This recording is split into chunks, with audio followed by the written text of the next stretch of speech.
Today on our show, we're sharing the Daredevil script from 2001, the original draft that became the 2003 Daredevil movie, written by the director Mark Steven Johnson, with revisions by an uncredited Brian Helgeland.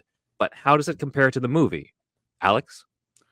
Well, around 2001, a script reviewer at IGN named Stax had this to say about the draft. Hedgeland and Johnson did a great job in capturing the essence of the comic book characters and their gritty world. In many ways, Daredevil is everything the first Batman film should have been. Daredevil is one part comic book adventure and one part legal thriller, and it succeeds at both. I legitimately cared about all the characters and wanted to know what happened to them. That's something I can't really say about any other comic book films, save for X-Men and Superman the movie. It isn't mucked with too much by the powers that be. Then Daredevil could very well become one of the best comic book movies yet produced. Well, unfortunately, it did get mucked about. But is this Daredevil script, quote unquote, everything the first Batman film should have been? We're about to find out. I'm Ben Wan. And I'm Alex Ramsey. And this is superhero stuff you should know. You should know.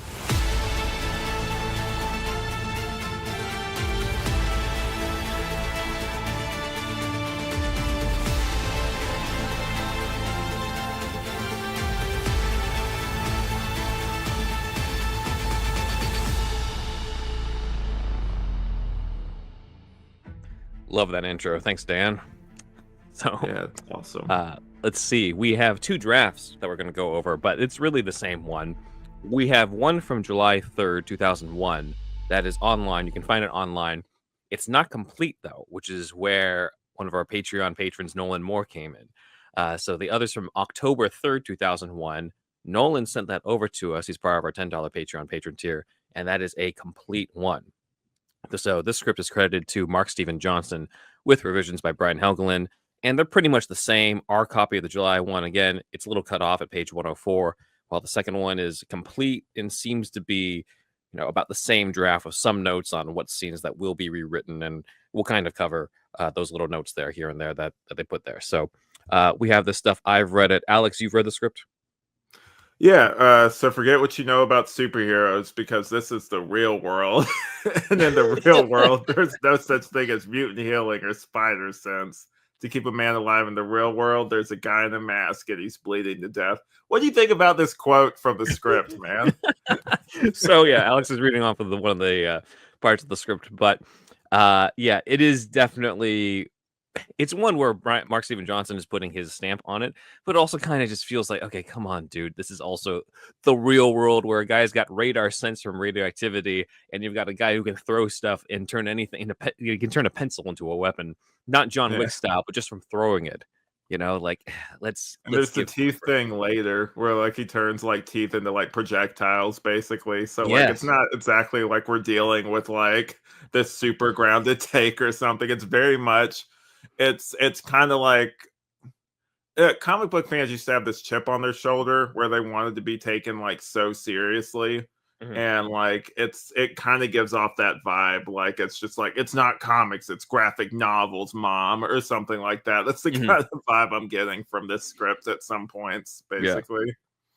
Yeah, and it's the approach that I think is very much what happened in the early 2000s, where you get stuff where like we want to be we want to adapt the comic books, but we don't want to be too comic booky, which is the most famous examples can be, X-Men from 2000s with the whole story that Foggy was sneaking in the comics on set because Bryan Singer didn't want to have the comics on there, and the whole story, like the whole reference to yellow spandex that is in the movie is kind of like it speaks to that, all those sorts of little elements there. And it's interesting too because it might say that in the script, but the movie itself, I think, is a lot more comic booky than what this paragraph would lead us to believe, due to the fact that Daredevil's suit still looks pretty close to what it was, due to the fact that Bullseye's power set is still intact. Kingpin's still Kingpin. Like, there's not really a lot that got really sacrificed in terms of comic booky type of stuff. So it is, while the paragraph does kind of put you off for a little bit, it's like, well, it didn't really go that far in terms of denying the comic book influences. So I'm Yeah, kind of grateful he's for not that. just a blind guy that has like you said, no heightened sense. It's like this. There's a part in this where like he can basically like see stuff, like if there's like water on it and stuff. Like I'm pretty sure like that's not like some common thing that like Hmm. you know what I mean. Like it's I don't know. It's trying like to have its cake and eat it too, Yeah, basically. Like where yeah. it's trying to be this like take me seriously, but also I'm gonna do stuff from the comics too. Like I don't know. Yeah, true. But yeah, that is a part of it. My cat Alfie is going to make an appearance here. Hello there. Nice. But yeah, Healthy cameo. Alfie is also going to acknowledge the fact that this might be a first. This is the first time in superhero stuff you should know history that my co-host has also read the same script, and so we're going to be switching off.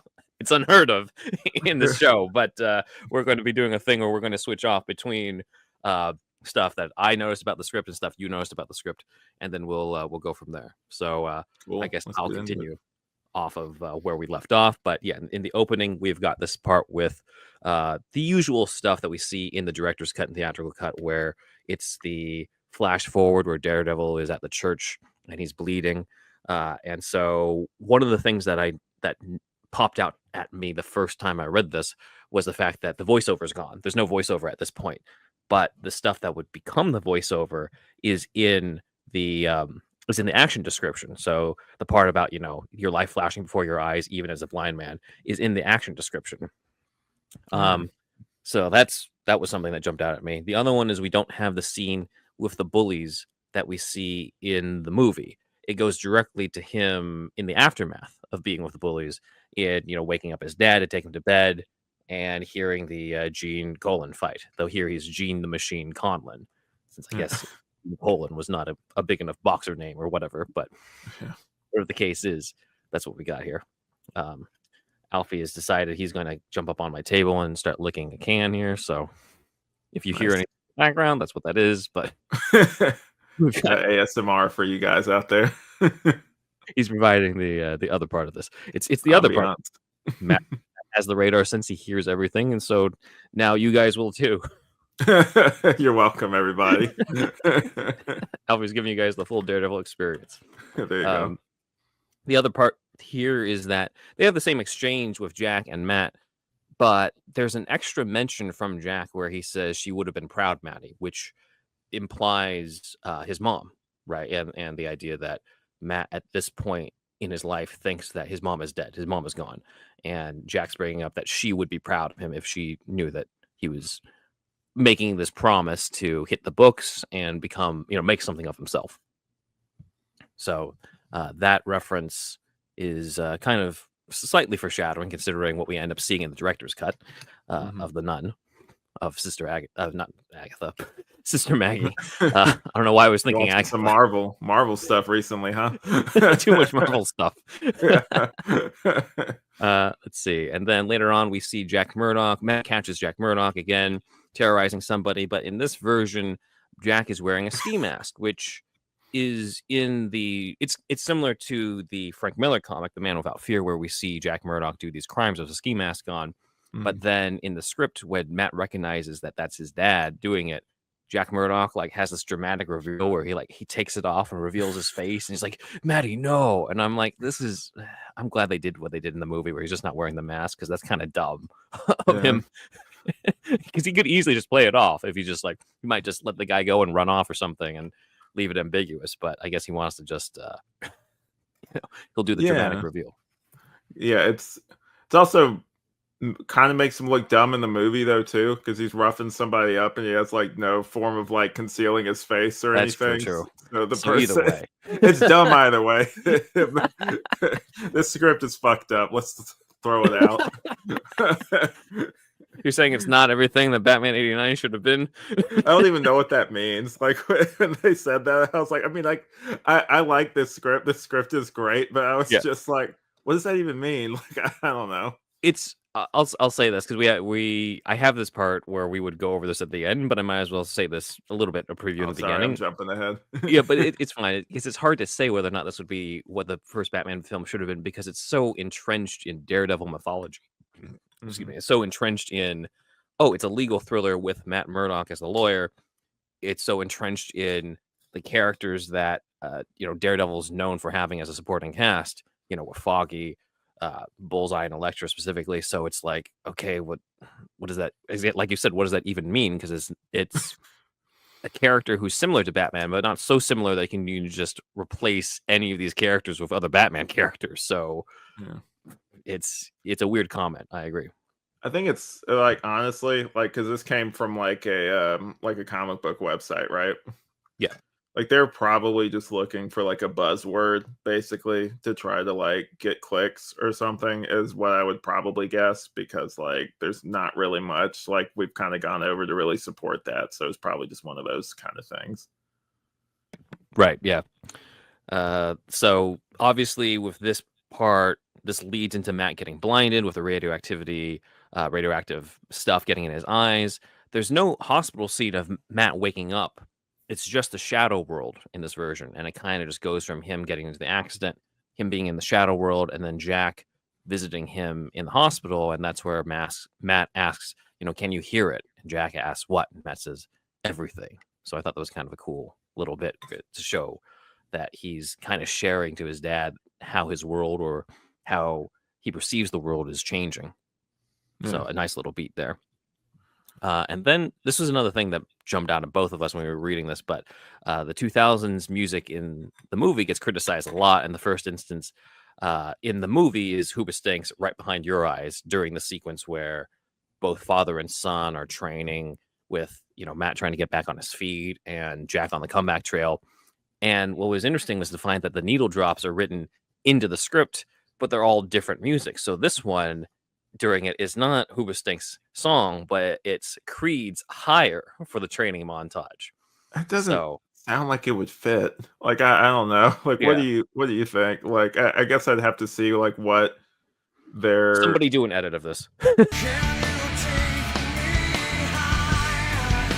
It's weird, right? Because it's just, did they get the rights to it? Maybe they couldn't get the rights, and maybe they switched the songs or something. Because most of the songs were ones written for the movie, or at least ones that were on the soundtrack. There are a few that aren't on the soundtrack. Most notable one being the one that plays when Kingpin's introduced. That's not on the album, which is weird considering that's one of the most memorable needle drops in the entire movie. But here, I feel like the whole reason why Hiiiigher is in it is because of the line, because he says, can you take me higher? but he says, to a place where blind men see. So he's getting a little cutesy, just like in the Bring Me to Life montage when it cuts to Ben Affleck, it cuts to Matt Murdock with his mask off, and it says, all this time, I can't believe I couldn't see. It's like, this whole script is like that, man. Like, it's just like we'll get into it, but like with the naming conventions and stuff, it's just like, I mean, like, it was fine in the movie, but like it gets egregious in this script as well. We'll kind of get into in a minute. Like, it's one of those things where I'm just like, okay, it's getting distracting now. Like chill out with like the whole, like, just name someone a normal name. Like, I don't know. Yeah. I always think it's fun when it's the street names, because it's like, all right, fine. Yeah. But like O'Neill Avenue or something. Yeah. Or I think I read a Batman, or no, it was a Superman comic recently, where it was like Donner and 78th. Right. That's Superman Unlimited, I think, by Joshua Williamson. I'm like, okay, cool. I know that reference. I understood that reference. But with other ones, it's like, why is Jose Quesada the rapist? And we find out here that he wasn't going to be the only one. So we'll get into that in a bit. But the original script has different songs written into this that didn't make it into the movie. So for those who are interested, we'll be listing them off throughout this. But I did put together a playlist on Spotify that you guys can use to listen, that combines the Graham Revels score with the songs. And so I put, the Daredevil track, the track that plays when he like walks his father to bed, and then Hiiiigher by Creed. So like it's put in the order of what's in the script. So you guys can check that out. Anyway, no voiceover again throughout this part, because in the movie he's kind of telling us what's going on, and it's like, my senses were heightened and all that stuff. I gained a new sight, but then none of that's in here. Another cool bit too is the fact that when Matt is doing the training montage, jumping on the rooftops, all that happens at night. It doesn't happen during the day like in the movie. That's kind of a cool beat. That fits better. Like, honestly, Yeah, with, like, I the think so. darker tone of Yeah, things, like, I don't know. yeah, I think so too. Let's see. These other Easter eggs. John Romita is the fighter in the movie who fights Jack Murdock on the fateful night where Jack gets killed. But in the script, it's Jimmy Palmiotti. Again, getting cutesy with the names. And here, I honestly don't mind the boxer names so much because Yeah, that's these are fine. just throwaway names. In the movie, Fallon mentions Miller, Mack, and Bendis as the ones who were the ones that Jack fought previously and defeated. But in the script, it's Wood and Chichester. Wood being the artist Wally Wood, and Chichester being DG Chichester, who's another writer for Daredevil. So Is it that kind of Chichester or Chichester? Chichester is it Chichester? I don't know how to pronounce it. Yeah, I don't know either. I've heard it said different Let us know. ways. But yeah, I'm not as familiar with Chichester or Chichester. I It's know a Wally silly Wood last from the name. original stuff. So let's see. The script then has what we saw in the movie with Jack getting killed. All that's pretty much the same, but Mhm. then when we get that pan into the face of the Virgin Mary in the church, it does not fade into the face of Matt Murdock waking up. It actually fades into Lady Justice at a courtroom to set up and introduces Matt Yeah. at the courtroom already, which I'm like, oh, this makes way more sense as a cut to as a transition because it's the two bits. It's the two objects of worship for Matt Murdock. It's sort of like it's God and it's justice, right? Those Oh, are very that's a much good part of point. it. As opposed to the movie where it's just like, okay, it's kind of just a cool transition from the Virgin Mary's face to Matt Murdock, but we're not really saying Matt Murdock's the Virgin Mary. But Yeah. here, when you have that parallel, it does make more sense. It has the idea of having the two different parts of his life that he has sort of worshipped and he holds himself to. So I thought that was a cool beat and does give a different explanation behind that shot that I already thought was cool in the movie, but it's kind of just exists to be a cool transition. Whereas here, there feels like there's more meaning behind it. Yeah, both of them are kinda like going back to Matt's, like, whole thing with, like, women and everything. Like, Mhm. both of them are women, though, too, which is kind of interesting, like, women controlling his life a little bit, like, Yeah. how Elektra does in some ways and how, like, just in general, like, how Matt is, like, it's that whole, like, he's got, like, mom issues, basically. So, like, that's another Mhm. thing, too. Yeah. Yeah, so it's, like, going thematically off of that, too. Mhm. Yeah, but nice. So scripted also explains why it seems in the movie like Matt's a prosecutor when he's not. Um, it explains that the criminal case against Quesada was dismissed due to the officer's failure to read him the Miranda rights. So this is a civil suit against Quesada. There are also two rapists, Smith and Quesada. Smith named after Kevin Smith. Quesada is described as having one of those mustaches that you only find on porn stars or dentists. It's another weird lines in this. Like first before we get that, let's rewind a little bit to the Mhm. to the Kevin Smith. Uh I guess like it's not really a tribute, it's more of kind of like an insult, kind of like with the Casada. Like, what do you think of this? That threw me too. It took a bit as I was reading the script to realize that there were two rapists in this because I'm so used to the movie, obviously. But then Mhm. they don't have Smith on the stand. It's Casada, so it threw me for a bit. And as I kept reading, I'm like, oh, well, obviously I know who Smith's named after, but Jesus Christ, like, why? Yeah. Is it both of them who are now rapists? And then I think there's a later on there's even a description of, Smith's they said something about, like, his fat legs kicking or whatever. I'm just like, Yeah. "Jesus Christ, guys." Like, this is Somebody hate like we were kind of talking about mm, offline, like someone fucking hated Smith, like whoever wrote this had like a vendetta against him or something. Like I and then get Mark it, Casada's a yeah, fucking like he fucked up a lot of stuff, and I don't really like him that much either. But mhm. like, come on, man, he doesn't deserve this. Mark Steven Johnson was, like, writing this in being just like, "Ha," and then they're just like, "Yeah, he's the only one he and Frank Miller are the main ones who are gonna cameo," and he's like, "Oh, he's cameoing in the movie? Fuck, I'm gonna Shit. get rid of this." Rewrite, there's only Fine. one. There's only Uh, one rapist. Control C or whatever. Like just take the name out. Yeah. Nice. So that part threw me and was another instance of like, yeah, you can just give them names that aren't comic book creators. We don't need this to happen. Arrow did that too. Like John Byrne was literally a guy that Arrow confronts at one point. Fucking Diggle, Oh with yeah, his Dick too. brother. Yeah, it's just like, okay, all right. When it was John Diggle, it was the one thing, but come on now. His brother Andy Diggle Yeah. went from being a comic book artist to being like this the brother who faked his death and is part of Hive. And I was like, okay, it's like the Quesada thing. I thought at that time too.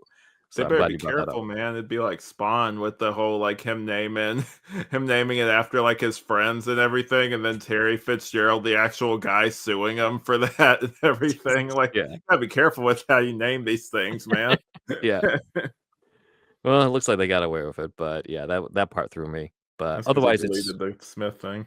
yeah, it's mostly the same beats, but I did like that they had the part that sort of explains why does it seem like Matt's a prosecutor when he's not, and the reason why is because it's a civil case, and the woman's chance to prosecute him fell through, so this is her only other chance because this is sort of a little known fact if you're not as into legal stuff, but basically you can go into both criminal and civil court for the same crime on stuff, so that is something that you don't often see in the movies, and I like that they acknowledged it, but then they cut it from the script, and then the movie just makes it seem like, "Oh, is he a district attorney?" And then they're like, "Oh, never mind. He's basically a pro bono lawyer." And that might have thrown people at the time because I remember some criticism of that, but they did think this through. It's not like they didn't know how the law worked. Yeah. Let's see. The script then does another needle drop. Instead of the score where Matt turns into Daredevil, it plays Evil Knievel by Ceasefire versus Deadly Avenger. Probably because, Evil Knievel's a Daredevil. Get it, Alex? Yeah. He's But a Daredevil. don't. So, I'm just like, geez, I don't know. It is a cool track. I did listen to it as I was reading the script. I'm like, okay, it's not as blatant as to a place where blind men see with Creed. So if you didn't know the They're name of the making song, fun you of just think him? it's a cool Like, song. what's up with these songs, man? They're like making fun of Daredevil with the like blind men see and like the the I don't other think he's thing making too. fun of him. I think he just thinks it would be cool to put this in. I don't think there's much more meaning to it. I think he I just don't likes know, man. He's got a thing out for Kevin Smith. You never know, man. This guy's pretty merciless. it. Over at Josie's, there's a different song too. Instead of Nickelback's "Learn the Hard Way," it's "Waiting to Die" by Planet Earth. Again, it's a little on the nose because it's implying that Quesada and Smith are waiting to die. They're going to get killed by Mm. Daredevil. And then "Fight" by Junkie XL is the next track that comes on. Of course, because there's going to be a fight. So it's kind of cool to see Junkie XL's name here too before he did the Snyder stuff, the music for the Snyder movies. Mhm. And then when Daredevil arrives, there's a couple cool beats. One was in the director's cut. There's sort of this random moment where there's these motorcycles that like fill the bar with their smoke with the exhaust. That was And weird for me too, man. Like, I yeah, don't know. I was just like, okay, like, why are there motorcycles in this bar? Like, it it was a felt weird scene. it felt like this is the part where we get to be rated R, where you've got I forgot what that girl was supposed to be, whether she worked at the bar or something, but she like flashes them and then Mhm. they do the motorcycles, and I'm like, okay, I guess we're just saying we're R rated. But here there's more of a purpose, not necessarily in the story sense, but more of a purpose in terms of they fill the bar with smoke to set up that when Daredevil shows up, he appears through the smoke. He's setting up a shot there. Yeah. So I thought, okay, that's a little bit more of a purpose. There's not much of a story purpose, but I kind of get what he was going for right there. So that was another revelation. It's similar to the whole zoom in on the Virgin Mary's face. Oh, that was the original intention, type of like moment for me. Mhm. So much of the script is like discovering those little moments of, oh, that makes more sense. If only they went with that instead. Like the Even connective tissue kind of thing. Yeah, because it's not really stuff that bothered me, but then when I saw what the original intention was, I was like, "Oh, well, yeah, the one in the movie doesn't really it seems like it's just there to be cool or just there to show, in this case, be R-rated." But Yeah. that's about it. I kind of like the I don't know if you remember this trend, you probably do, but like when they used to have like the unrated movies where it would Mhm. just be like nudity for like no reason, or like, just random like stuff that didn't need to be in there, basically just to justify like basically for you to buy an extra DVD or Right. something like that kind of thing, where it's just unnecessary. Or the to make it more on brand with this, the animated some of these animated like DC movies where they would just have random profanity in it or something like that that Yeah. didn't really fit, just to kind of bump up the rating to like a PG-13 or something Mhm. like that kind of vibe to it. Yeah. Yeah, I got the same vibe too, but we do know that stuff was shot beforehand. Just kind of felt like it was added in because, like, why not? We got an R-rated director's cut, so Yeah. I totally see what you mean there. Mhm. Daredevil also, instead of the whole, justice thing, and he just throws a billy club in the movie, he actually directly walks up to confront Quesada and Smith, wanting basically them to tell them that they're guilty. And I thought that, like, yes, it seems like more of the seems less of the cool approach, cool Batman Manny type approach, but it does seem very Daredevil with if you imagine that being Turk instead, where like a lot of times the scenes are Daredevil just walks into Josie's bar and Turk's like he's bragging about something that we know is just a bunch of bullshit, and then all his friends clear out. And it's just Daredevil like standing behind him. And he's like, "Oh shit!" And then we cut to Daredevil interrogating him or questioning him. Yeah. It's interesting that you mentioned Turk in this, because this next part I'm about to go over kind of reminded me of something. So there's an Mhm, interesting touch where Casada and Smith mhm, come across like this graffiti. It's like this red spray painted Daredevil on the wall. And mhm. that reminded me of my guest appearance, the Trial of the Incredible Hulk, where they had like Yeah, the spray painted stuff on the walls where it would be like Daredevil rocks or something like that. Like that definitely gave me those vibes a little bit. And the whole Turk thing with the Turk that was in in that live action one that we or the trial that we covered. yeah, yeah. I Gave was me thinking the same exact thing yeah. with that connection of the graffiti. Yeah, awesome. But yeah, I like that too. And then so like we kind of mentioned earlier, Daredevil hangs Smith to death with the line of his billy club. It described like you were kind of saying earlier, his fat legs stop kicking. You think the writer, like we said, hated Kevin Smith. Notably the corner who helps out Urich, who Kevin Smith, like we know did play, was actually not named Kirby, but Adam. And Yeah.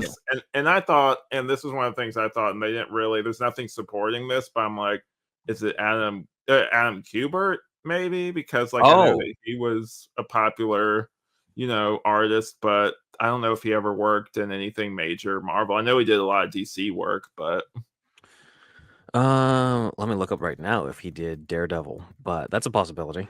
yeah, I hadn't thought about that at all before. I just thought that that was, uh, let's see. I just thought that was an interesting change, and maybe they just threw in a different name at that point. Um, he but yeah, calls him he's been Smitty too at one point, man. Like the whole Kevin Smith thing. Like I was like, all right, like that was the part where I was just like, okay, it's getting distracting now. Come on, man. yeah, but it really does feel like or even He's like, I with hate those the part with movies. his fat leg stopped kicking. I'm just like, wait, was this supposed to be Kevin Smith's cameo? He's the rapist who gets killed.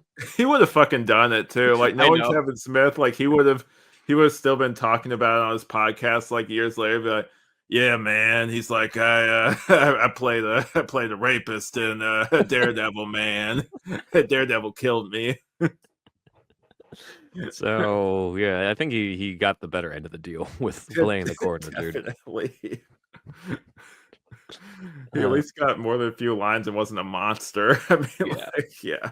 yeah, no, it fit his personality a lot better too. It's kind of tough to see. It would have been too distracting to have him as a rapist dude and trying to play it all serious and be a criminal, hardened criminal type, as opposed to in the movie where it's kind of playing off the fact that he's more on the comedic side. He's not like the comic relief in the movie because he's only got like less than a couple minutes screen time, but he like lightens up that scene, and I think that works. That I'll works be way better. honest with you, I didn't know who the hell he was when I was a kid. I'm like, why are they paying so much attention? Who is this guy? Like I was watching it. Man, can we get to the next scene?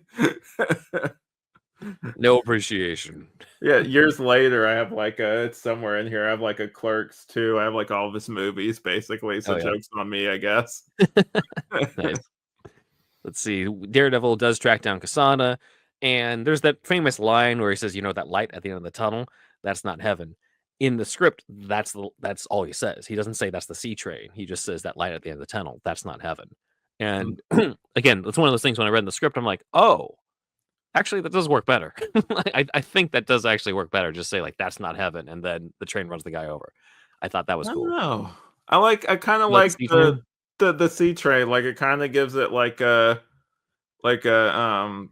I don't know, like death's coming for him or something. I kind of miss that, and also like in this, it's a little bit different where the police like immediately Hmm. like show up in this. Like it kind of plays out a little differently in this It one. does. I just kind of felt the C train thing was a little Captain Obvious. It was a No, little. it's I think it is. I think he's trying to like it's no it's one of those things where I think it's like subtlety's like gone too. He's like the devil is like he says stuff in this where it's just like he's not very subtle in this. Like it's very like it's melodrama. Like I don't Yeah, know. it's true. It's true. So, like you said, the cops try to show up. Daredevil escapes. Then we get the Ben Urich scene where he shows up, but this doesn't have the whole throws the cigarette and there's the flaming DD symbol. It just kind of ends with him looking at the two halves of Quesada and Detective Manolis telling him, not to write about this. The flaming DD symbol does come from the comics that I wanted to point out last time we talked about the comic arc Parts of a Whole, which is where they introduced Echo and a little parts of Echo's storyline influence Elektra's story in this, as well as obviously the Echo TV show and Hawkeye when she first showed up. But there, Echo uses the flaming DD symbol as like a signal or a message to Daredevil to like come for her, rather than that being a calling card that Daredevil leaves, which we kind of saw this whole series of at a time with the Crow doing it, Daredevil doing it. Uh, what was the Tom Jane Punisher doing Did that, we and I think think it ends with did Christian we Bale's talk Batman in The Dark Knight Rises. I think that might have been the last instance that I can think of where it was like the flaming symbol.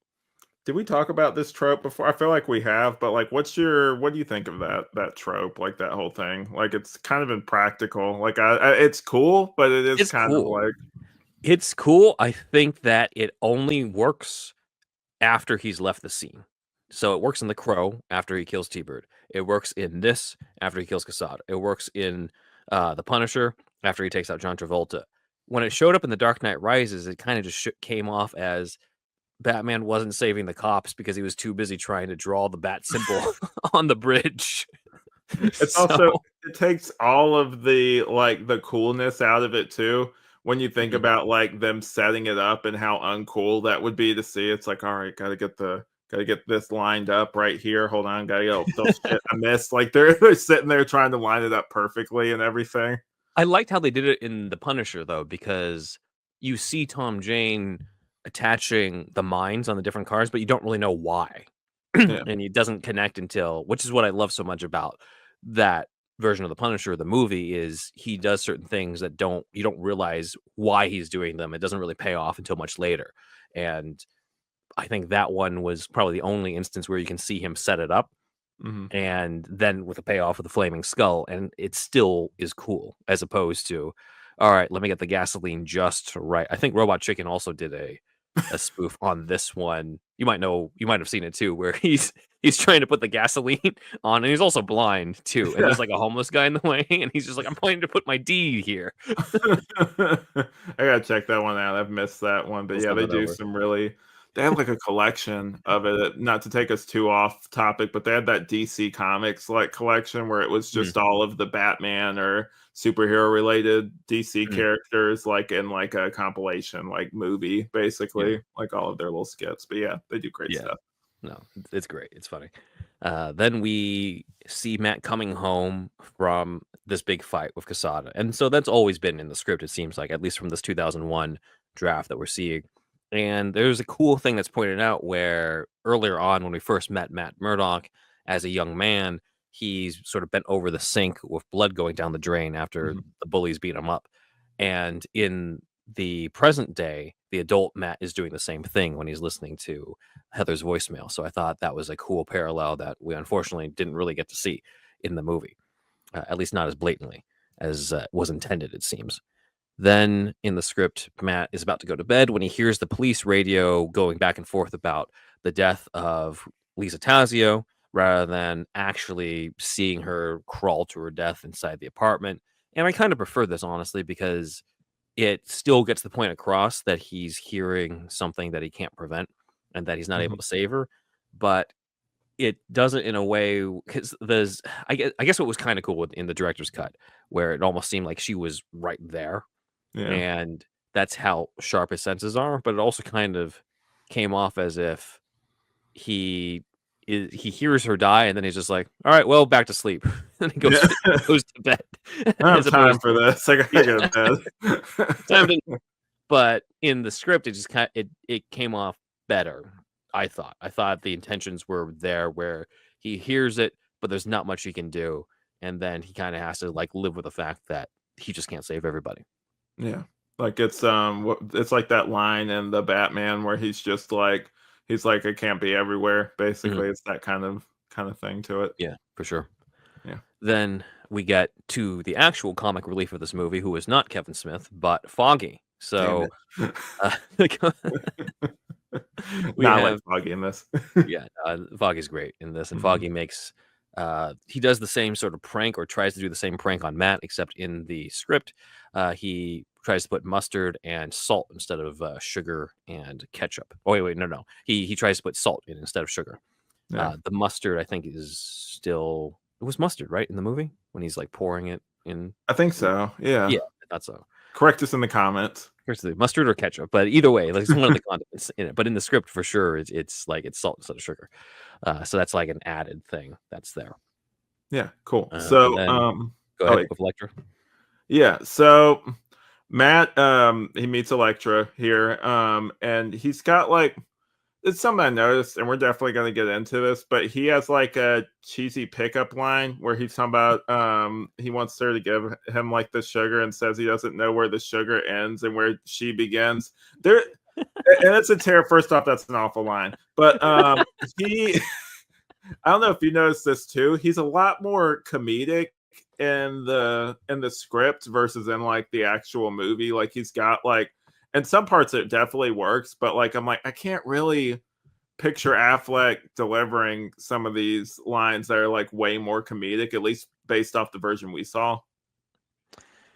Yeah, because I know he can be funny. At least well, he was hilarious in Air, but I'm also like thinking about a movie that was done nearly like 20 years after this Mhm. was done. So I think what's interesting is Affleck has grown so much as an actor since this time that certain things that I think he could pull off, I'm thinking more of the Affleck now than maybe back then. Because back then we're probably thinking more Reindeer Games, Jiggly Affleck, and not, Yeah. not acclaimed director Ben Affleck, who's also had like many other years of acting under his belt and has improved in his craft. But Not here, Mallrats, Ben Mallrats. Affleck. That's true. Yeah, it's probably Mallrats as well. So yeah, he can be funny.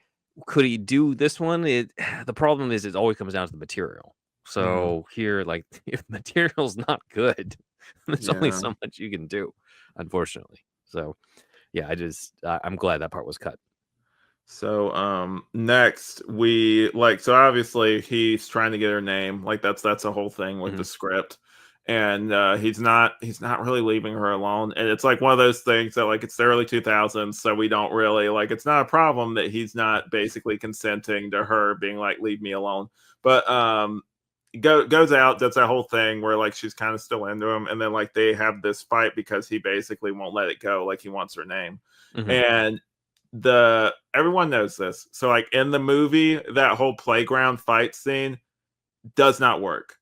And like in this one, it's somehow worse because like instead of being a bunch of kids like watching it, it's a homeless man who cheers on the fight, and that's somehow like it's almost more sad and depressing. Like I don't like I don't know like what that would have even been. I don't know what the screenwriter was thinking when he wrote this scene. Like Ben, help me out here. Like, I can't see the vision here of like what he wrote. I think what might have been happening was we've gotten so dark with there's a kid in the first 30 minutes. We've got a kid getting blinded, his father getting brutally murdered, then a rapist going free, two rapists then getting murdered, and then another woman who we can fail to save. We need some point of levity here, is probably what I can see the studio saying. We're like, okay, guys, like we This need homeless man. we need humor, so that's where Foggy comes in. But then with the Elektra stuff, it's like, okay, we want romantic comedy type vibes. And like you said, it doesn't work. I think this whole thing of Matt and Elektra fighting works best in the context of what we saw in Daredevil season 2, from what I remember, where Matt and Elektra already have a history, just like in the comics, and they kind of have the sparring match that's both kind of a fight, but also kind of like a fun, flirty, sexual type of thing. But it makes sense because they're past lovers. They've connected off of that. And they're also in a private gym as opposed to being out and on like a playground with either kids rooting them on or a homeless man rooting them on. And I think you also brought up to be too, either offline or in the last episode, where it doesn't make her look so good because she's beating a blind guy. Yeah. So, like, what are you cheering for? Seriously. I mean, like, look at Foggy though too. Like, Foggy doesn't know, like, he knows that he's got like some heightened senses, but or like something going on, but like he's like basically just like fucking with his drinks and everything just because he's like, fuck you, man. Like, he's like, what a friend, man. I don't know. Like, Yeah. later on, like, he kind of endears himself to us, but I'm like, dude, you're a piece of shit. Like, you're fucking with your blind friend who can't like see what you're doing. And I think the best version of it is the novelization, which we're covering in the Patreon. But in the novelization, Greg Cox, the author, sort of makes that a little bit more motivated, being like Foggy notices just how down Matt is, but Matt's not really, being forthcoming with it. So Foggy's like, oh, I should pull a prank on him like we used to do. And so that was Yeah. his way to do it. And the other thing I noticed in the script and in the novelization is the timing of when Foggy does that. So in the movie, he does it when he's complaining to Matt about the clients, and Matt isn't caving in with going for rich clients. And so it really comes across as Foggy just being really greedy and only caring about money. Whereas Yeah. in the script, he does that before that argument. So it works better. And if you see it from the lens of he's his buddy who's trying to pull a prank on him, as opposed to he's pissed off that Matt doesn't want to make money with him. So, even though Foggy is fun, but he does come off as a more greedy and money driven in the movie than the typical Foggy in the comics. The next part too was interesting because I can see both the theatrical cut and the director's cut in the script. And the first instance is when we get to the aftermath of the playground fight. So, like we talked about last time, in the theatrical cut, we have Matt and Elektra walking around and talking about how Elektra learned to fight.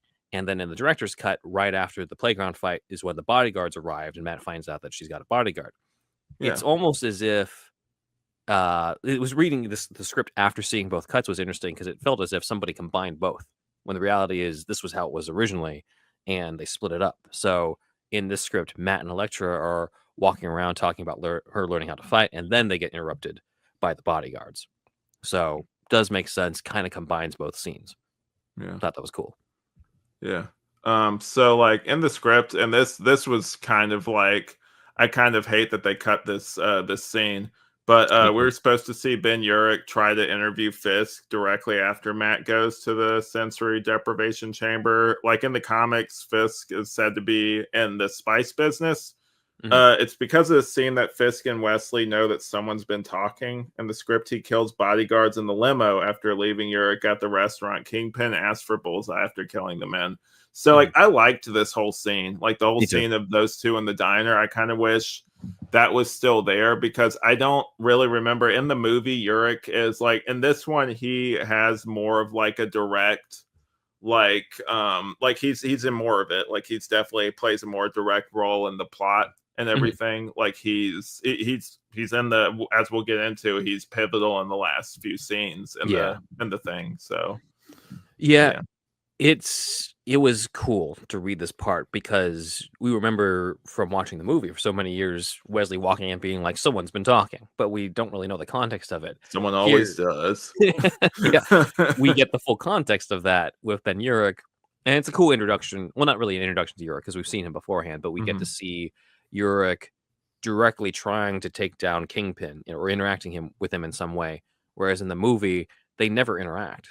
There's no Yeah. scene with Urich and Fisk in like the same vicinity interacting with each other. So it was cool to read this because it's like, oh, I never put two and two together that they ever needed to interact, but now it makes a lot more sense when you see that that was how it's supposed to be in the first place.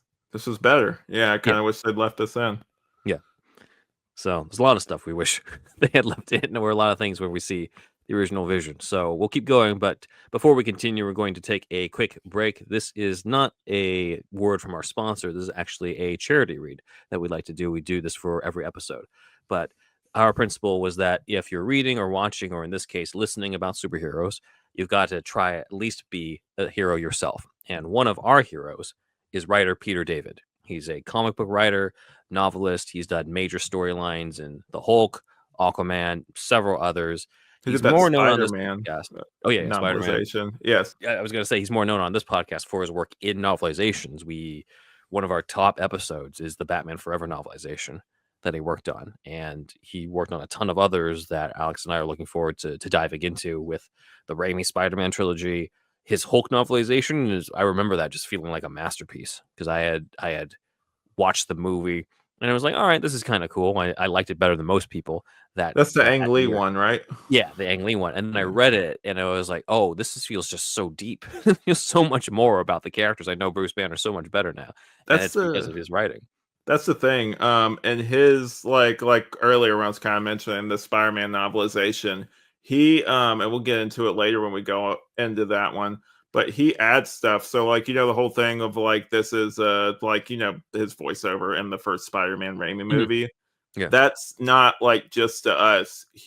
Uncle Ben has him keep a journal Oh. like his brother did, who is his dad, obviously, and he's writing to his parents Oh wow. that aren't around anymore. Yeah, and then Yeah. by the end, he kind of just like lets it go, basically. But yeah, Wow. like it's great stuff. Like I can't wait till we get into that Yeah. novelization. But yeah, Great anyway, emotional context that's brought to all of these. And so Peter David, unfortunately, he needs a lot of help because he's been suffering from kidney disease. He's had strokes. So if you've ever gotten any joy from Peter David's writing, like we have, please check out his GoFundMe at gofundme.com/f/help Peter David. That will also be in the description below. So you guys can check that out and click that. But again, if you guys have ever gotten any joy from his stuff, this is a way to directly help him. So please donate to the GoFundMe. All right, back to the episode. There are other script differences to go over, but I thought it would be fun to go down the what if path that we've been in past episodes of who could have been cast in this role because Ben Affleck was not the only choice for this. So Affleck was cast in October 2001, so that was a little bit after these drafts, and we have a whole variety of other actors whom I found were up for it. Variety at the time claimed that Vin Diesel was considered to portray Daredevil, but opted to take oh a role before god, him. This feels like a studio choice. I don't know if Mark Steven Johnson really would have gone for this because I can't. Like at most, I can maybe see Bullseye, maybe like him as his no, Joseph Bullseye, but that like I no, can't. Ben. Yeah, what? You saying no for any of these? No, he's good as like Groot or something like that. Like he does not, He'll be or Quesada. or Bloodshot or something. Because like I didn't never saw that movie. That was the Mhm. last superhero movie that came out before the Mhm. pandemic and everything. But Yeah, yeah, like no man, like it's he's good as like those Fast and Furious characters, and like sure. he can act and maybe they were thinking because I know that he was in a like there's this movie. It was back when he had hair, where it was like a court drama or something. I think. I think that was Find Me Guilty. Yeah, where it was I him have when he to had dig mine up. hair, where he was Yeah, serious Diesel. But yeah, yeah, that was afterwards. I can see here, 2006. So that was yeah. this would have been beforehand when he was still doing the action stuff. But I again, this feels like a studio mentality thing where it's just like, well, Daredevil can do all these feats. We have an action hero. Then let's put an action star in this. Yeah, he would probably, like, knowing how his contracts are and everything, like, he would probably have some stupid shit oh, no, wait, no, because he wins in these all the time, so he'd probably be okay with Well, it, be Elektra like, can't stab him. yeah, yeah. He'd be like, "My muscles are too big," like like, he tries to stab me, I just flex and they pop out. It blocks the sigh. Yeah, Bullseye couldn't even get, like, a hit on me because 'cause I'm so strong. It's like that Yeah. kid. I don't know if when you were younger, there was that one kid that whenever you'd play, like, pretend or anything, he would just Mhm. be like, "Well, I have a force field," or "I like, my character kills your He's character." the Like, it would be worst. yeah, it'd be that kinda guy, basically. Well, thank God this didn't happen. Yeah. Uh, Variety also claimed that Colin Farrell had been considered for Daredevil before becoming Bullseye. I think we're Eh, glad that he went for Bullseye instead because, he's so much more fun in that role than yeah. I can see him as Daredevil. I'm sure he would have been fine as Daredevil, but it's similar thing with like him being up for Batman for the original Wolfgang Peterson BVS and then becoming Penguin. You're just like, well, we won out in the end. Like he got the role where he could sink more of his teeth into, and you could show off a lot more of himself. So I'm glad he got Bullseye instead. Sophia. Guy Pearce was another one. He said Hmm. he was offered the role in a February 2011 interview. He said he was offered the role, but turned it down, saying that quote comic strip stuff isn't really my cup of tea. Really didn't stop him from being an Iron Man 3, but oh well.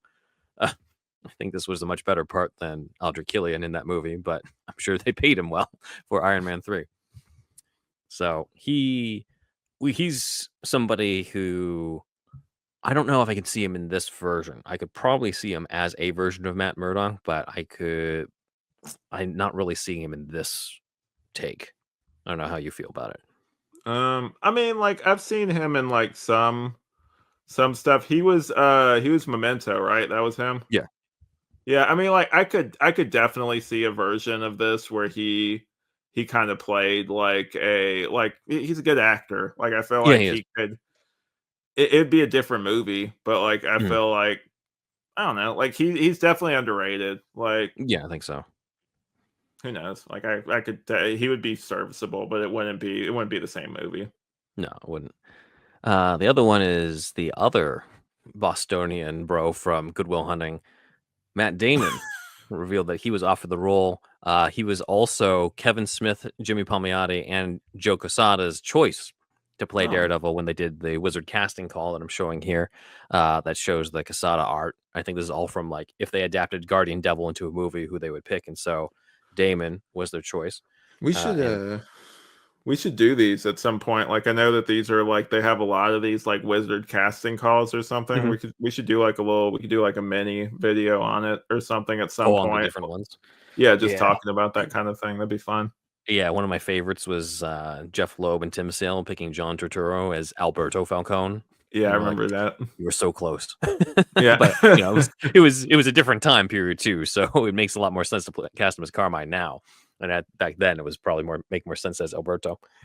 Matt But Damon now, I could definitely see him doing it. Like, I don't was it how was his acting abilities back then? Was he pretty good back then? I know he's amazing now, like The oh, Martian and he's all that I mean, stuff. it was I still thought it was good in Good Will Hunting. The duo that they had, and like, there's a reason why that launched their careers I've never was seen it. you I should need to see it oh, at yeah, some you should point. check it out. It's one of the best it's one of the best movies I've seen where nothing technically happens. It feels it's because it's all about character. It's all Okay. about this guy who's wounded and he has to overcome certain things in order to fulfill his potential. And Robin Williams, his therapist, helps him get through all that. But like, it's not apparently one of the legends is that it was supposed to be like a spy thriller thing, and then they took out all the spy elements when they realized they got a good character drama, and you just don't miss any spy Wait, type wait. stuff In that movie, in it Good Will was Hunting. supposed Yeah. to be a spy thriller? Like, I isn't could be it? wrong. I think it was supposed to I remember reading that they had other ideas of it being him some sort of thriller type of thing, and then they realized how good of a character drama it was. This is a legend. I might have to verify this later. But then they cut all that when they realize, like, oh, this character arc's so good. Why do we need all this other stuff? And it's one of the rare times where you can see that and be like, yeah, that was the right call. Even though the other stuff might seem more exciting, but the way that they pulled it off was really well done. And so, yeah, I could see him having done the role as well.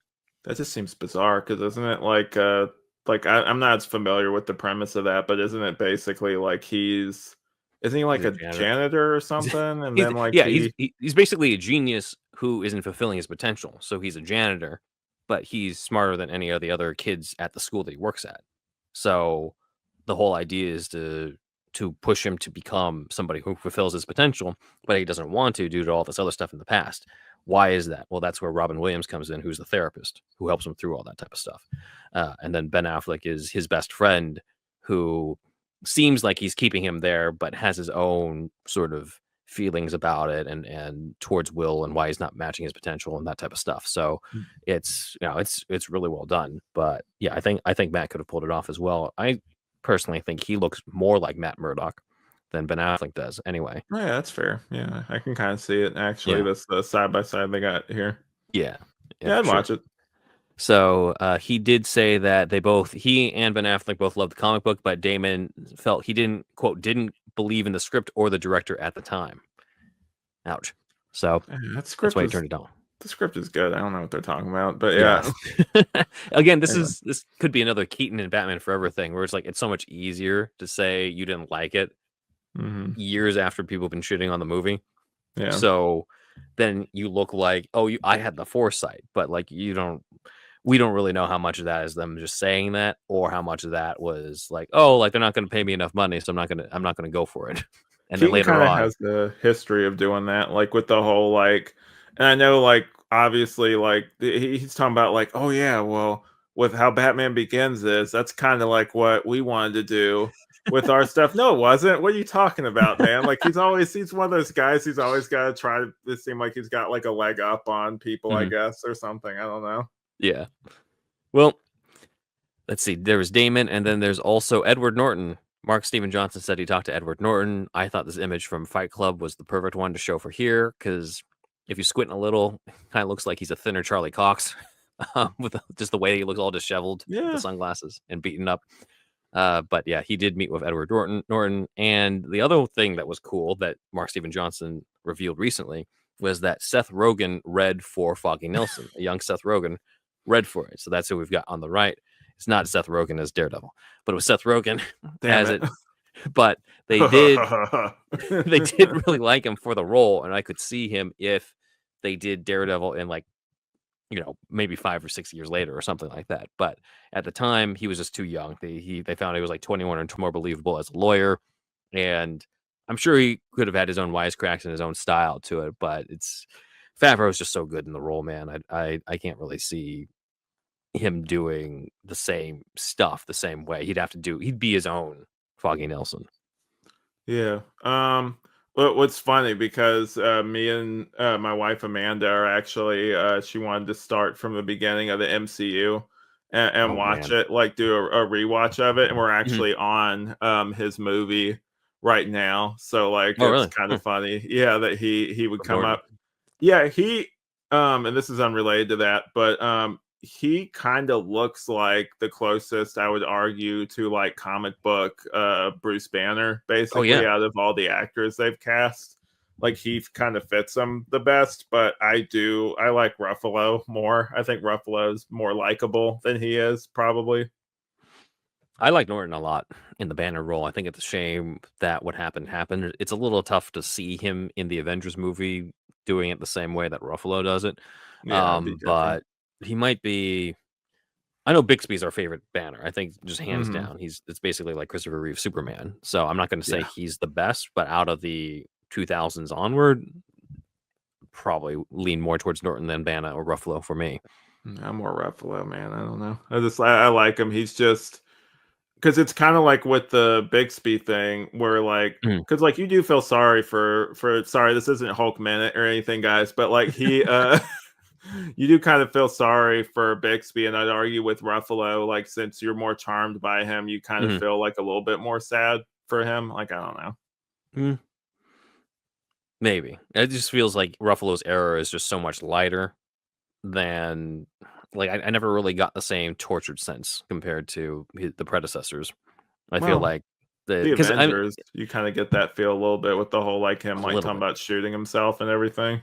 Yeah, but Norton actually performed that scene. So for me, it's like, well, That's true. it's the guy who talks about it, and there's the guy who actually had to do it. He wouldn't have been in She-Hulk, man. I'm just gonna say No, it. he Like wouldn't. Yeah, Edward Norton be like, I'm not doing that. Like I could just see him like just with how he is and his temperament. He's just like, I'm not yeah, doing that. yeah. Well, he would have dodged a bullet.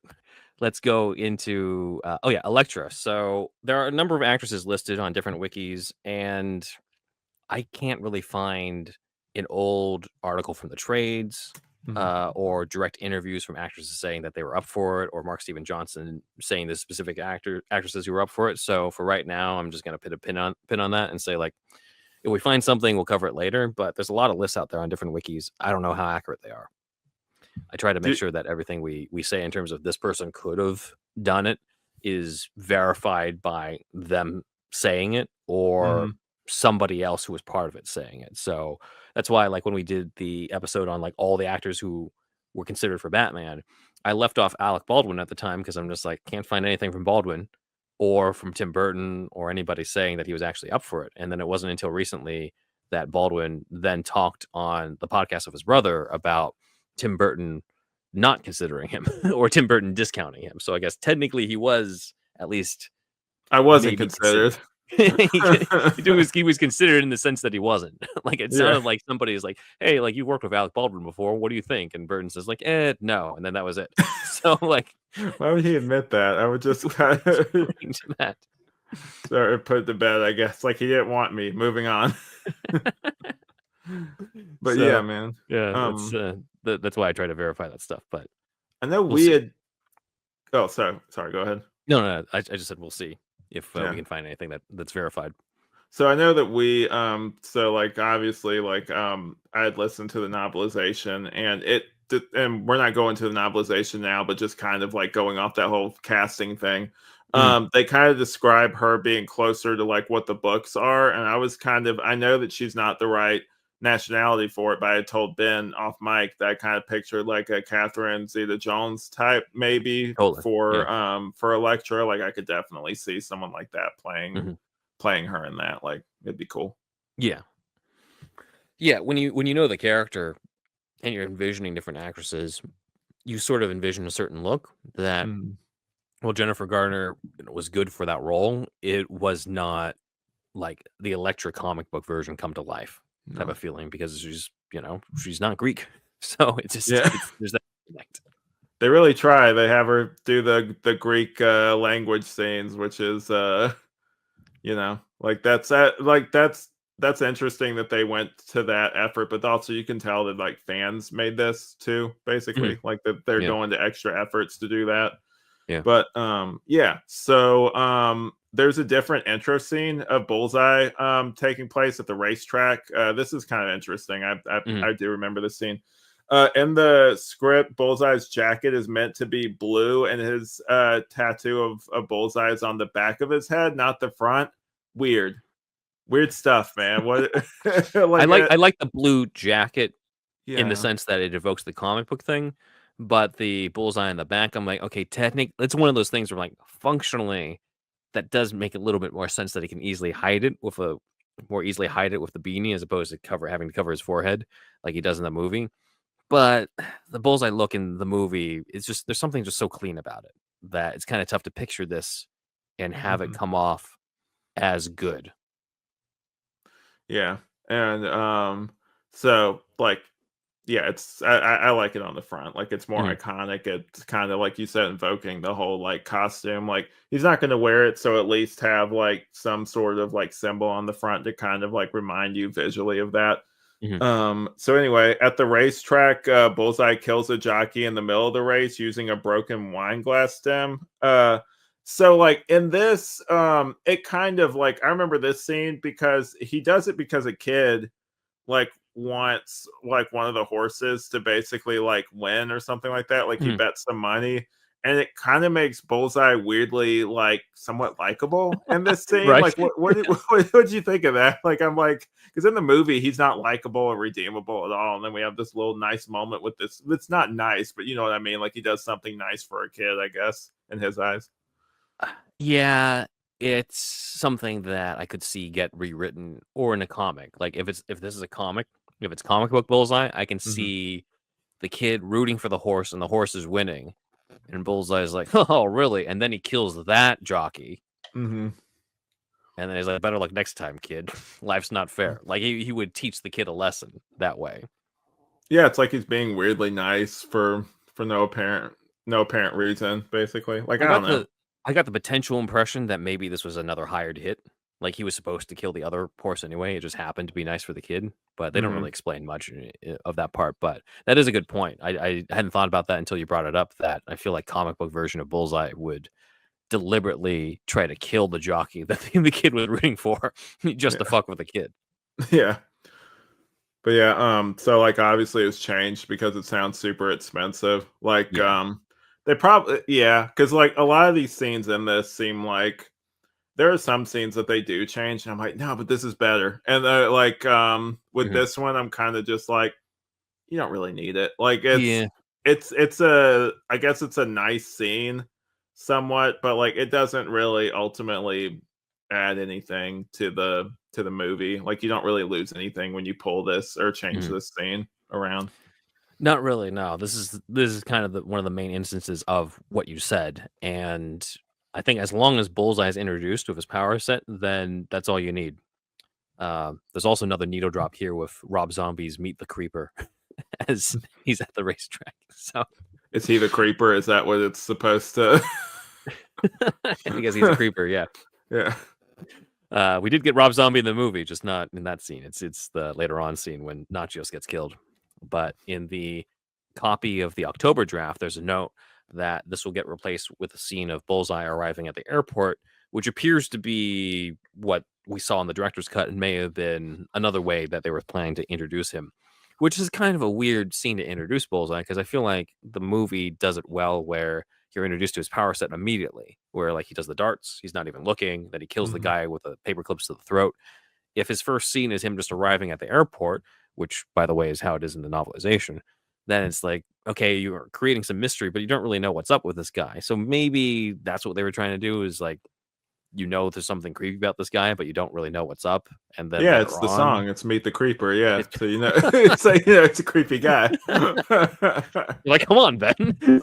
Yeah, listen to the song. It's telling you. It's like in Watchmen where they have like every song kind of feeds into it. Well, like, someone else made this point, but like with the beginning with the times are changing. It's like, Yeah. wow, the times really are changing and everything. Or like all along the watchtower and everything as they go to the watchtower or the tower in the fucking Arctic and everything. Yeah. It's like, yeah, man. I do like those needle drops in the movie, but I know what you mean. Yeah. So this part was kind of interesting. It's Mhm. also kind of interesting that I'll get into this after I say what it is.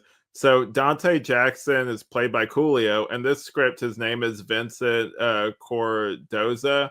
So, Mhm. like, as far as I know, this isn't a comic book artist or writer, right?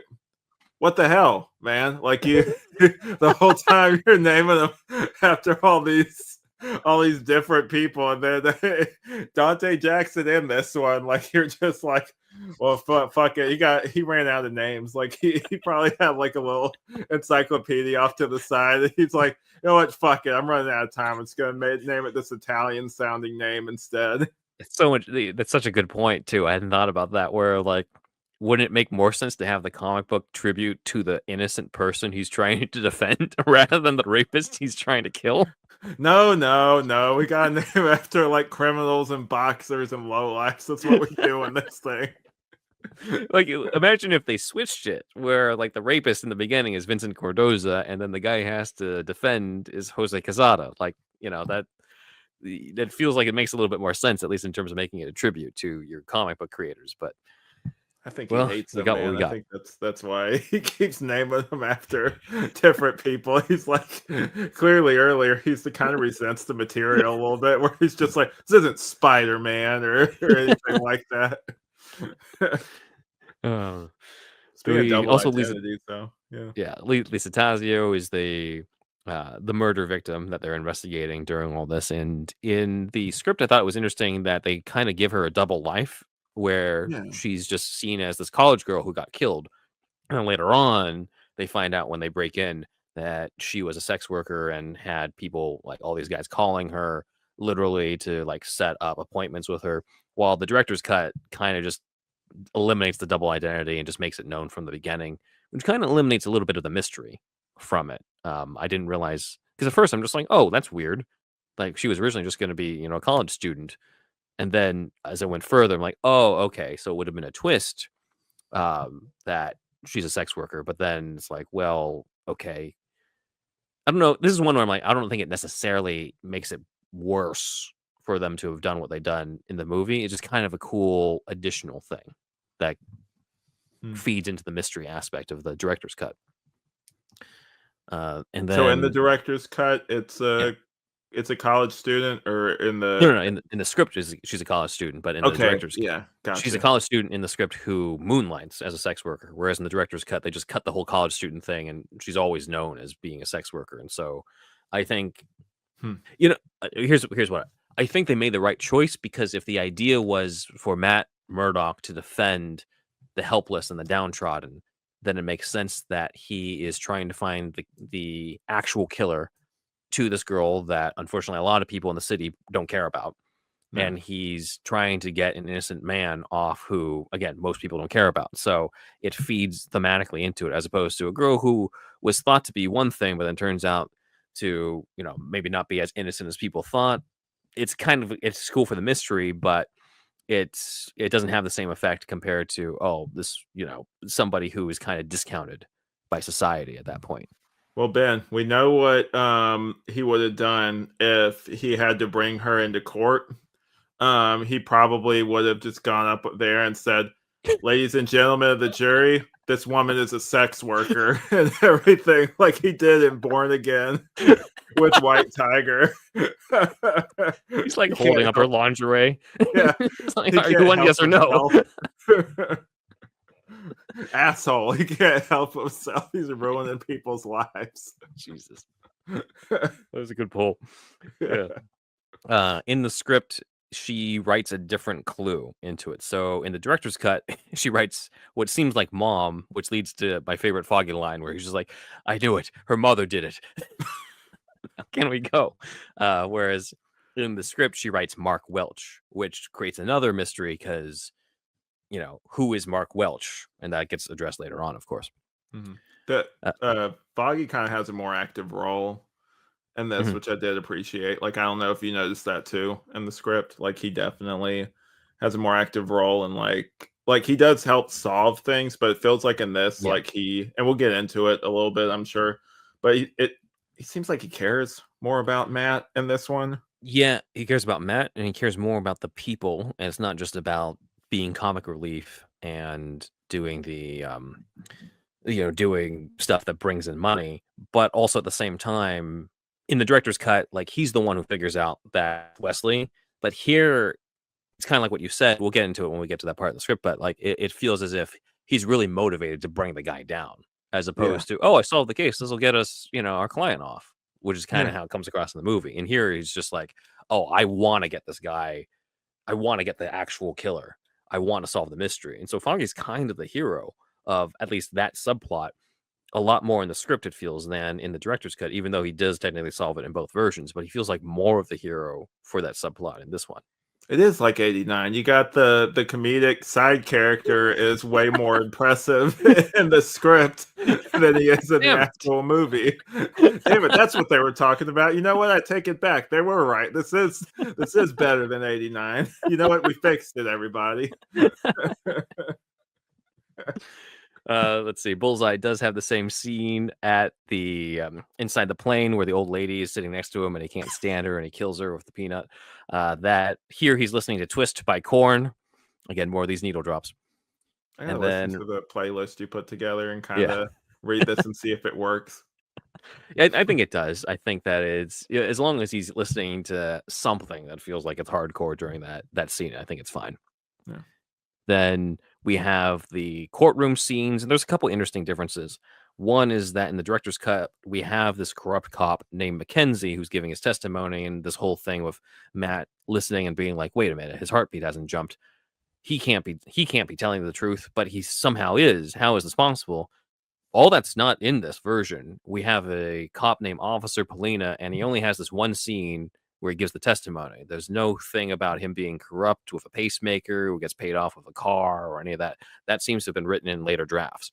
That's all like something they came up with that might have also given Matt. I think probably what happened, because I was thinking about this, is it was to give Matt more to do to get Cordoza in this case off, because it kind of just seems like Foggy's the one who saves the day in the script, where Foggy figures out it was Wesley, and then I think, yeah, it just kind of gets passed on that he's the killer, and then Wesley rats out Kingpin. Whereas in the movie, in the director's cut at least, Matt plays a role by at least like nailing down the corrupt cop, or at Yeah, he least fucks threatening up his him or giving car. him the part off. Yeah. Yeah, yeah. Yeah. So I think that's why they made that change, so that Matt would play more of a role, because otherwise it kind of just seems like Matt really didn't do anything to get this Yeah. guy, get this guy freed. He's too busy with Elektra and this hitman. There's like comic book or like the Daredevil TV show sometimes where he's way more. It's like, wait, I'm over here about Elektra over here. I'll be back, guys. So there's that, and then I noticed here too that they talked about Matt, like Foggy, doing the thing where they're playing up his blindness, and they lead Matt to back to the chairs, but they don't really go too much into it. Whereas in the director's cut, there's kind of like this little back and forth of Yeah. of him being like, "That's a little too much." It's kind of humiliating to Foggy, that when I was looking through the script, I'm like, okay, I don't know how much of that was scripted, or that just kind of felt like Affleck and Favreau were like riffing off each other that day, Yeah. and Mark Steven Johnson's just like, let's put it in.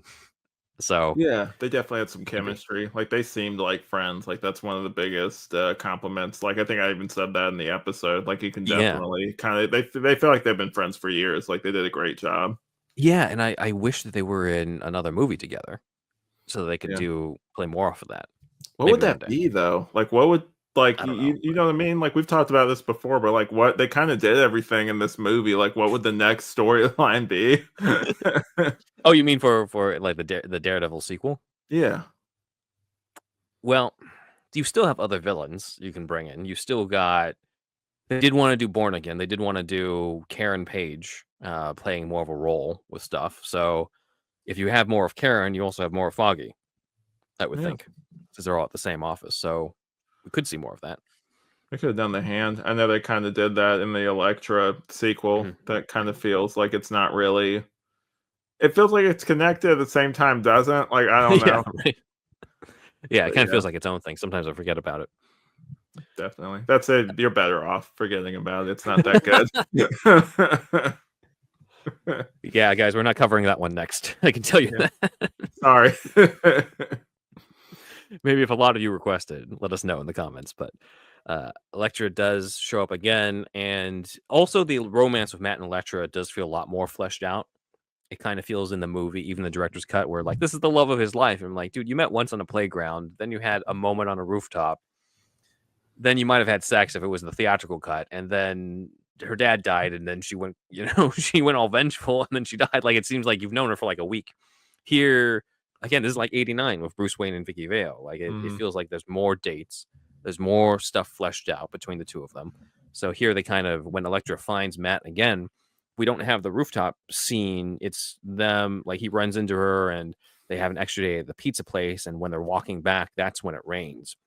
Mhm. And it feels better than the rooftop scene in the movie, because you get the same beats, but I also feel like just the way it's written just kind of feels more organic to me. It kind of still just feel staged and movie like in the movie, when he's like, I want to bring you up to this random rooftop to look at this view, even though I'm blind. And then it's gonna rain soon, and Yeah. let's talk about your dead mom for a couple minutes, Yeah, just so that let's we can talk set about up your an trauma for exposition. a little bit. And it's here. Same stuff happens where he overhears something's happening and he must go as Daredevil, though it's not what we saw in the director's cut where it's a guy getting beaten up. It's actually much darker. But here, Matt is frustrated. He runs off and he does the Superman shirt rip with the DD logo underneath. Yeah, I noticed that too. Like I was just like, all right, like because freaking what's it called? The Spider-Man movie did that Yeah, too with like Peter Parker running and doing the whole like the shirt rip thing. But yeah, yeah. like it's I don't know, man. Like Nothing says this is the real world, not comic books, like us paying homage to comic books with the like I Superman said, shirt. you get cake and eat it too. They're trying to do Yeah, both. Like yeah. like I was saying earlier. I do like the part where he's just like, I just wanted one goddamn night to myself, as he says as he gets frustrated because it's him taking out that anger on the criminal when he encounters him, which is again it's drama, right? He gets to be with Elektra for a few minutes, but then that gets interrupted and he has to be Daredevil and he's pissed off and he's gonna take it out on the next guy. And then when he's there, stuff doesn't go down the way that he thinks. And in the movie, it's just he beats up the guy, tracks him down at his home, beats up the guy, and ends up realizing that his kid's there, which when you think about it, wouldn't he have already known that the kid was there considering his radar senses? Like he can Yeah, hear the heartbeat. he's so So I pissed hadn't thought off about that. because because he missed out on hooking up with the lecturer. He's so pissed off he's not focused, I guess, or Yeah, something. I don't know. I guess so. But in the script, he's overhearing an abusive dad who's beating up his son. And I thought, okay, this is a lot. This is way more interesting, and also sets it up a little better instead of this guy who's getting chased by Daredevil. I'm gonna go home to my kid, like he's already there, Yeah. and Daredevil stops him, and it's the kid who wants him to stop beating on his dad. And I thought that was a great morally gray moment, and the whole "I'm not the bad guy" kid made sense here too. With because in the movie, it's already sort of him saying, "I'm not the bad guy.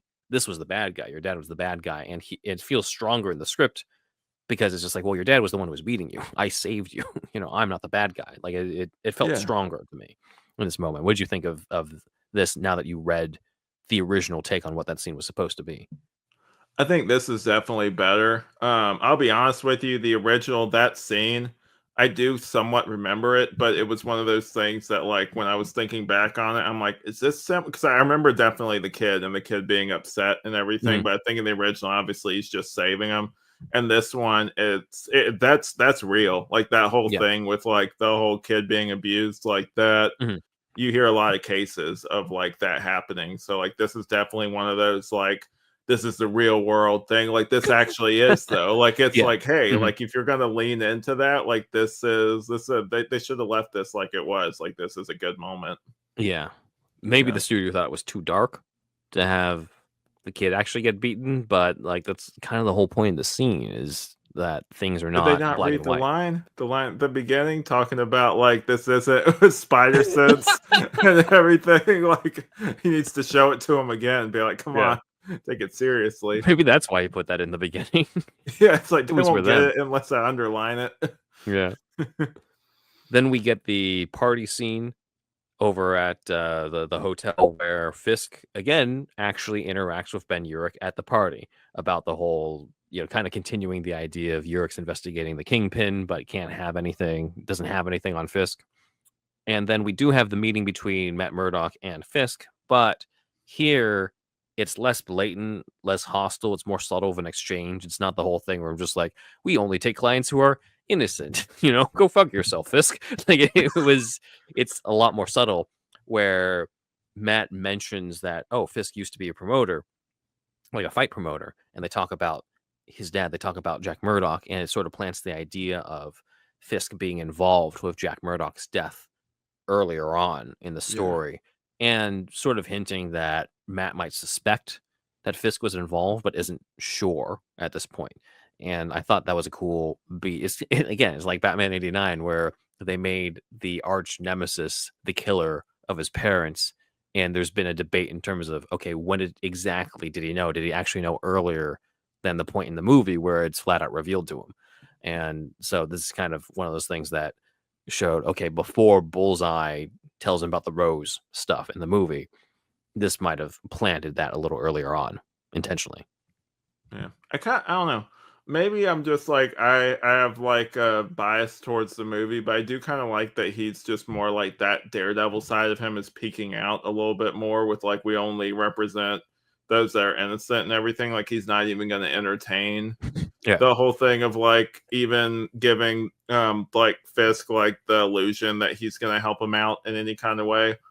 Yeah, I mean, because of the fact that he's a lawyer, it does make sense for him to still be upfront with Fisk about stuff, as opposed to, maybe being somebody who goes undercover and stuff and pretends to befriend all these people. So it does make sense. I don't know if I don't know if I really prefer one over the other. I just thought it was interesting how it was done because it seemed like the point of the scene in the movie was different from the point of the scene in the script.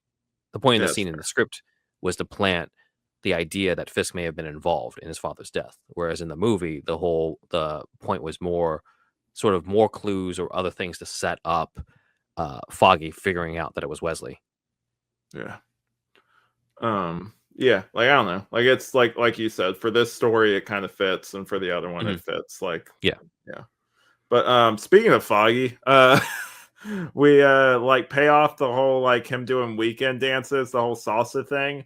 Mhm. There's an amazingly so he's dancing with this like African like is it like some sort of like she's like embassy or something like that? Like Something she like that, yeah.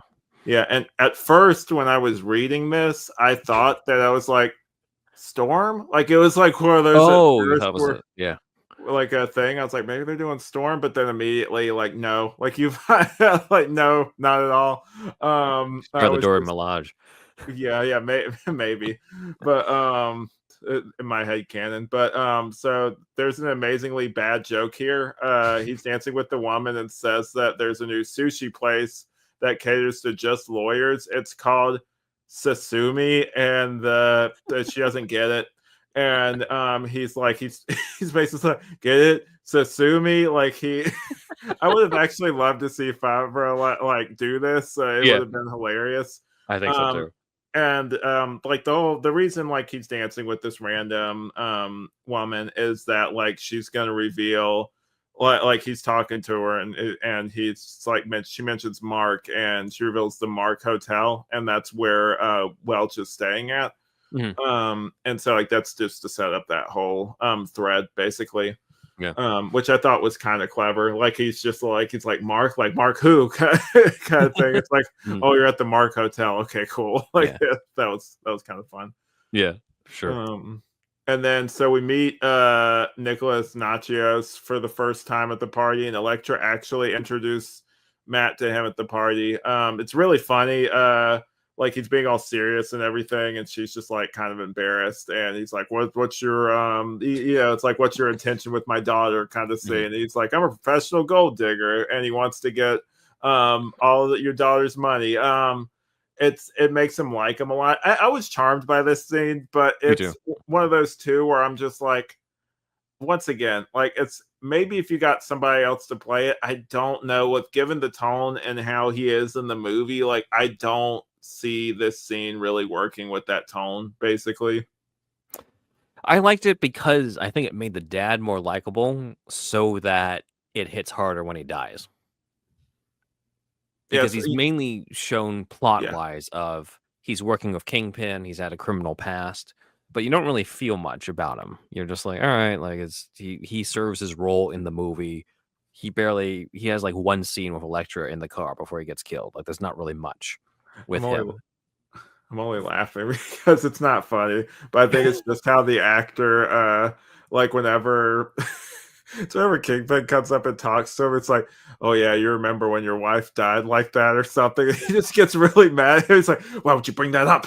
So, like he just gets really angry. I've always laughed at how the actor delivered that line.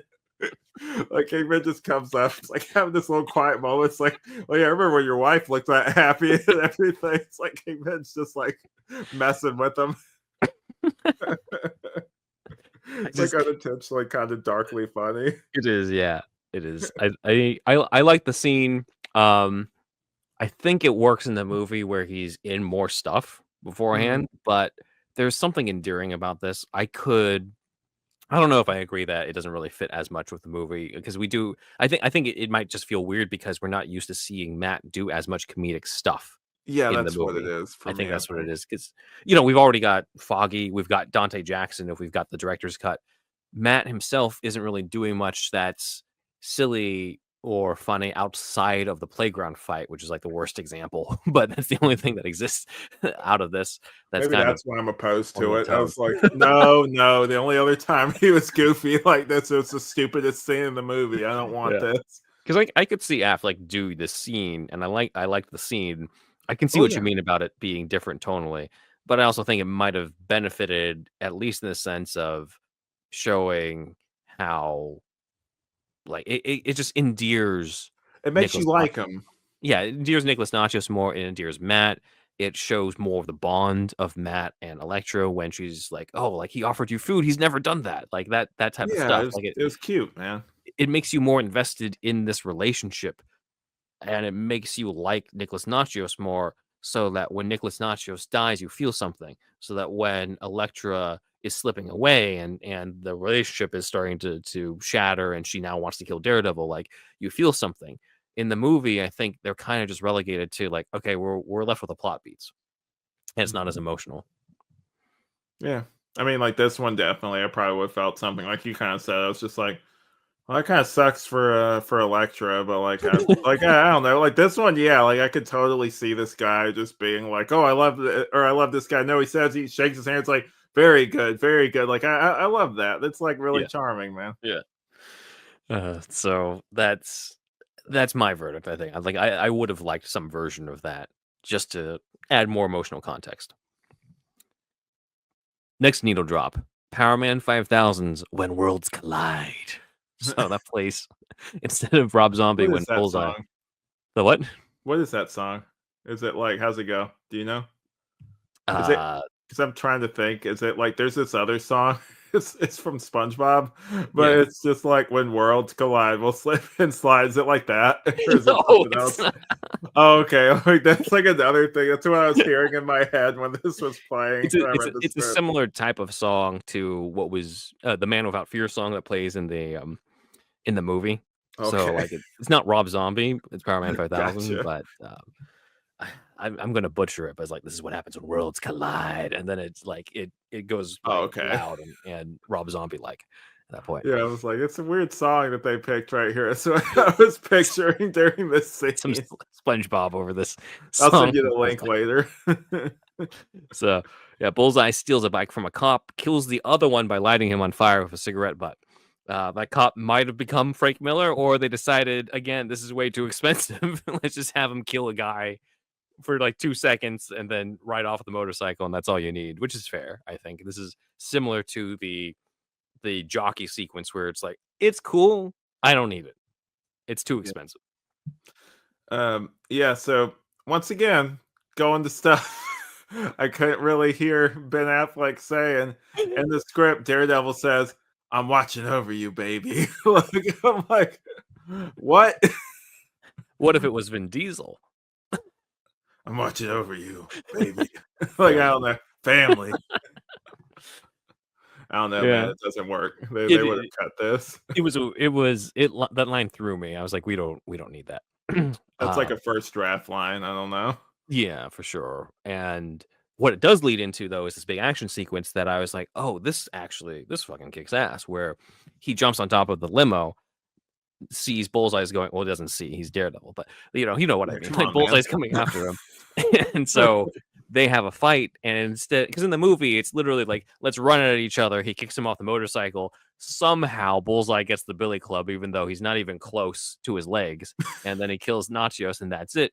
And you see, oh, this is what happened. This is the original vision before they cut the budget or whatever. Is that they were going to have a fight through the inside of the moving limo with Elektra and Natchios in the limo. Mhm. So that then causes the limo to crash. And in that scuffle with the limo, that's how Bullseye nicks the Billy Club from Daredevil. They have a lot more hand to hand combat, have a lot more contact. So it makes way more sense that Bullseye would be able to slip, over and get the Billy Club out of it, as opposed to the movie where it's just I mean, he does say he's magic, but it I was seems gonna a say little that respect. earlier. It's like, come on, Ben. He said it. He's magic. Then we have a similar scene of Urich talking to Manolis afterwards, and it felt like another Batman '89 reference where Manolis flicks the cigarette at the reporter, being like, "And you can quote me on that." You're I'm full just of like, shit, Urich. "You're full of shit, Knox." Yeah, Yeah, so there you it's go. that was a part that was like, oh, that does feel very similar to that. So maybe that's what Stax at IGN was talking about, where he was getting the Batman vibes. Yeah. Then It was afterward, Urich, right? And the they flicks the cigarette at, or was yeah, it he just flicks it at randomly? Urich. So again, we have another Yeah, gotcha. detective flicking it towards a reporter who, like, in the context of a movie with a vigilante who dresses up, as a scary creature with horns on his head, like that type of stuff. So there's a lot of similarities here. In the script, we also get to see the Natchios mansion where Matt is trying to visit her, but they won't let him in, and Elektra is in mourning at this point. And then I afterwards, liked we go. this scene. This was good. It was good, yeah. Yeah. And then I'm wondering what you thought of this next scene where we've got this unnamed editor yelling at Ben Urich for not jumping on the story of Daredevil, supposedly killing, Natchios. And it just feels you can just feel like it's meant to be Jameson. You can just feel like if they could Yeah. just slip in a J.K. Simmons Premature. cameo, your career is premature. Yeah, yeah. So I was like, oh, this is great. I don't know how well they could have pulled that off in terms of, I don't know, any right stuff, because obviously at this time Fox has Daredevil, Sony has Spider-Man. Sony still has Spider-Man, for better or worse. And so I don't know if it's just a thing where you just bring in Simmons as like a voice cameo and you just hear his voice through the office and then Urich walks out or something. But it was kind of a cool way to acknowledge Jameson, I felt. Yeah, man. Because I know, like, in this, like, it's so like the premature thing, like he was saying, like the whole reason he wasn't going to write that article and the other person beat him to it was premature, basically, to do that. Like he didn't have like everything, is what York Mhm. was kind of saying. But I remember watching the original Daredevil like Netflix series, and like York is obviously in that, and I was waiting because obviously we know the comics and like the whole Bugle thing, and I was kind of waiting for like J.K. Simmons or like somebody to be like maybe not J.K. Simmons, but like a grounded version of J. Jonah Jameson being in Yeah. there. Like I just kept waiting for it, and it never came. Basically, like it was one of those Mhm. things where I'm like, oh, you have the perfect opportunity. You could do like a grounded kind of like the in the 70s Spider-Man show, they kind of do this a little Mhm. bit where like Jameson isn't as like amped up and everything, and it's animated. He's got like I've shown you clips too. He's Yeah. kind of like he's got that kind of like ornery side to him, but he's more like he feels more like a real person or something. You kind of do like the ultimate take too, where he's kind of like a more real like Mhm. newsman, like he's a three-dimensional character. They could have done something Mhm. like that. Yeah. I think Ellison in the show might have was meant to serve that type of role, but Hmm. it's it's fine. I think the way that it turned out, it's just kind of nice to see this little cameo here. Yeah. Then we get an extra scene of Foggy going to Matt's apartment. Matt has lost all confidence in himself, even wants to skip court to go to the funeral and see Elektra, which again explains so much because in the director's cut, it seems like he just randomly ditches Foggy to go to the funeral, and Foggy then is left scrambling and also kind of looks incompetent as a lawyer because he doesn't. It seems like he's just not prepared on that Yeah. day. Whereas in the script, it's like, oh, this is all a last minute change, and I think I don't think this is in the script. It's in the novelization that Foggy's usually more of the admin paper stuff guy, and Matt's more of the Yeah. trial cross examination guy. So he's out of his depth too in that. Whereas it kind of feels like in the movie he's just riding on Matt's coattails. It's like it's +1. Like it just Yeah. doesn't seem like he knows what he's doing. Yeah. Yeah. So it comes off better. Yeah, he definitely like we kind of said earlier too, like going back to that scene, like he kind of talks to him about like Elektra and everything about how like she's special and everything like that. Mhm. Like Foggy has that, and I thought that was really great because like in the other one, like we don't get that moment where he kind of acknowledges that Elektra is special for like Matt, basically, Mhm. and you can definitely Mhm. tell that beyond just being like work people, like work friends or anything. They actually are like best friends, and he actually deeply cares about Matt and everything. Like that's a really nice scene that I hate that we kind of missed out on, Mhm. because it deepens both their characters. It Yeah. shows that how Yeah, I agree. close they are and how much he cares. Yeah. Yeah, again, just the depth to their friendship is something that they could have added a little bit more of. Again, Favreau's great. It's hilarious in the movie, but like you said, could have added more. Hmm. We then see Fisk talking to the press about the death of Natchios, playing up on like his good reputation that hasn't been shattered yet. And then we get the scene with Bullseye, but again, more stuff of Fisk playing it up, us growing to hate this man, considering that Hmm. we know that he's behind all this type of stuff. And then we get Elektra before the funeral. Actually, I don't know if this is before the funeral. Yeah, I think this is before the funeral. Yeah, uh, before the funeral, doing her workout. This is the original Bring Me to Life scene, except it's said to be set to Brackish by Kitty. I can tell you right now, Alex, I listened to that song. It's not nearly as good of a song as Bring Me to Life. Kill me in the Yeah, comments no. section if you're a big Kitty fan. But Yeah, this nothing is, can top it. I don't even know what the hell this other song is. No offense. But yeah, no. If that was in the movie, I would not be into alternative music, probably. I'm gonna say it here. yeah, But yeah. So maybe like Creed earlier. yeah. In the maybe. But in the script, so Foggy goes to the mark, and I missed this scene, and there's a little note in this too that says they're gonna change this, but Yeah. Foggy goes to the mark to investigate. He tricks the hotel receptionist into calling Welch with the reveal that it's Wesley.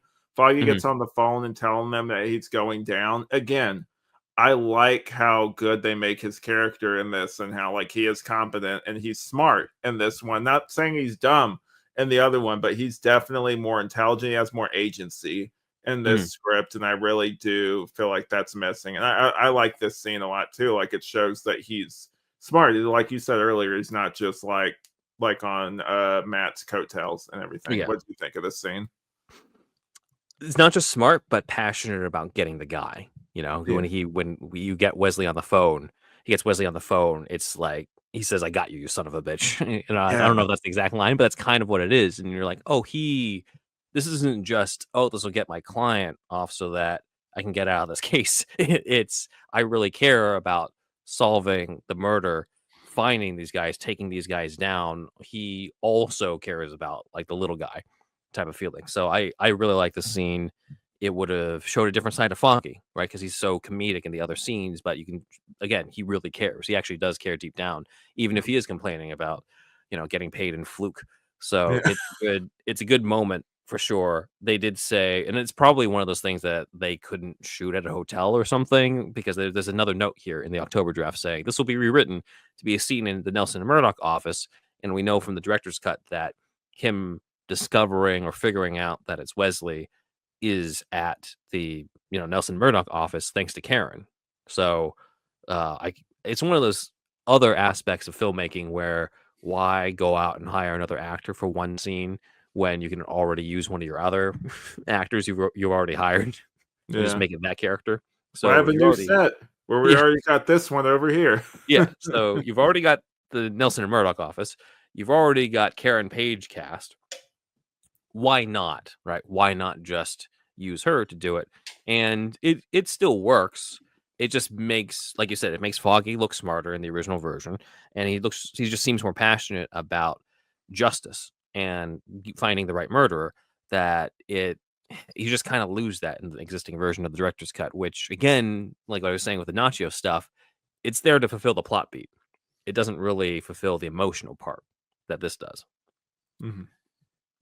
So we got that, and then this is what shocked me. So Elektra visits Matt after the funeral, and she wants to like feel something again, apparently. So then that's when they sleep together. This is where the sex scene for the theatrical version originates from. It's supposed to be here. It wasn't supposed to be, oh, Matt ditches saving somebody in order to hook up with Elektra. Sorry, New York City. You're fucked tonight. Well, 'Cause I'm first pretty he's fucked. sleepy, and now he wants to go hook up with her. It's like it's just a lazy superhero. Get your So priorities straight, Matt. Come on. yeah, I was like, "Oh, this makes way more sense." And again, just expands or fleshes out, plays with our hopes and fears about this relationship, makes us care about this relationship, and isn't just, oh, I'm obsessed about this one pretty girl I knew for like a couple of days type of thing. Yeah, Like it does flesh out so much more about these characters. definitely. So in this, like Elektra, like after they go to sleep, has a flashback to witnessing her mom's murder, and then, so I'm confused, Ben, because in the Elektra movie, she has like a flashback where like she keeps seeing a demon or some shit, and then like it keeps transforming and everything, and that's not what they describe in the script. So I don't know. I don't think they're connected at all. But anyway, You're sorry. assuming that they thought of Elektra at the same time as this. Sorry, had to dunk on that movie one more time. But so anyway, she slips out of Why would Matt's you bring that place. up? Yeah, why would you bring that up? But she goes hunting for Daredevil and comes across a gang of criminals, similar to Man Without Fear sequence where she kills a bunch of dudes. This is where the script, yeah, Elektra feels much closer to Frank Miller Elektra. It shows that she can be lethal, making it less predictable that she died by Bullseye's hand.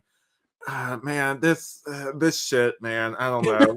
Like it's that whole thing of her getting off to like killing people. Yeah. Like there's a fucking line in this where she's just like, yeah, I like it rough or something like that. Like, cause the one of the thugs, like it's like a payoff to like what one of the thugs says to her earlier. I'm like, Yeah. Jesus Christ, man, come on. It does feel out of this is one where I feel mixed because it does feel out of place for this version of Elektra. This is obviously not in the movie.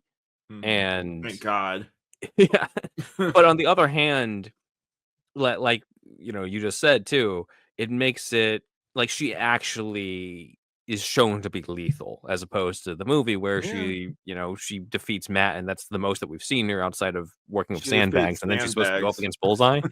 So it does create, if they had, I'd say take this out, but have a different fight, something, or she has to fight somebody and defeats that person, just maybe doesn't kill them, but like really fucks them up, and you're just like, okay, this girl is she could kill Matt, like that type of thing.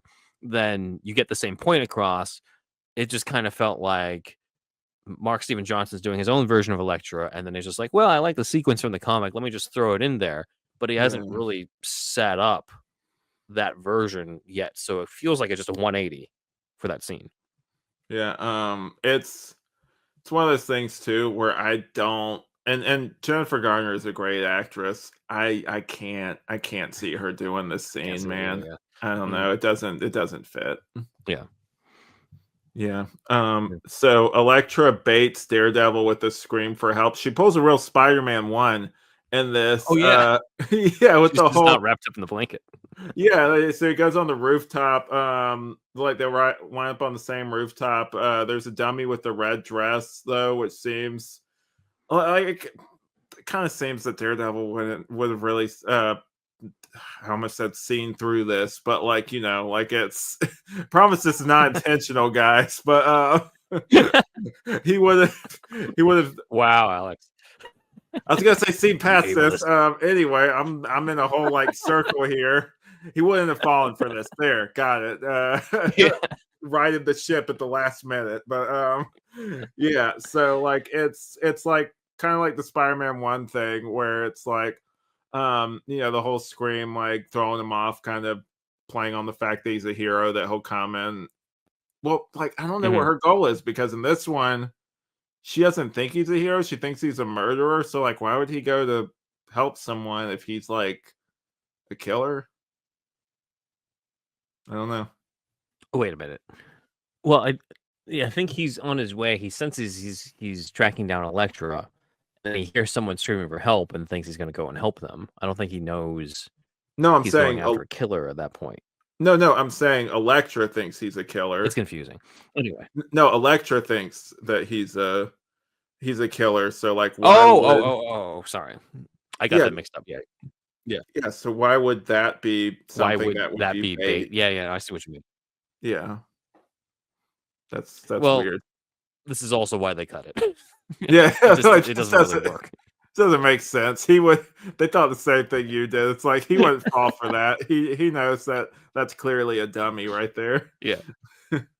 Yeah. But yeah, There was meant to be kind of a parallel between how Matt and Elektra fought at the playground versus Daredevil and Elektra fighting. They wind up in like the same fighting position at one point.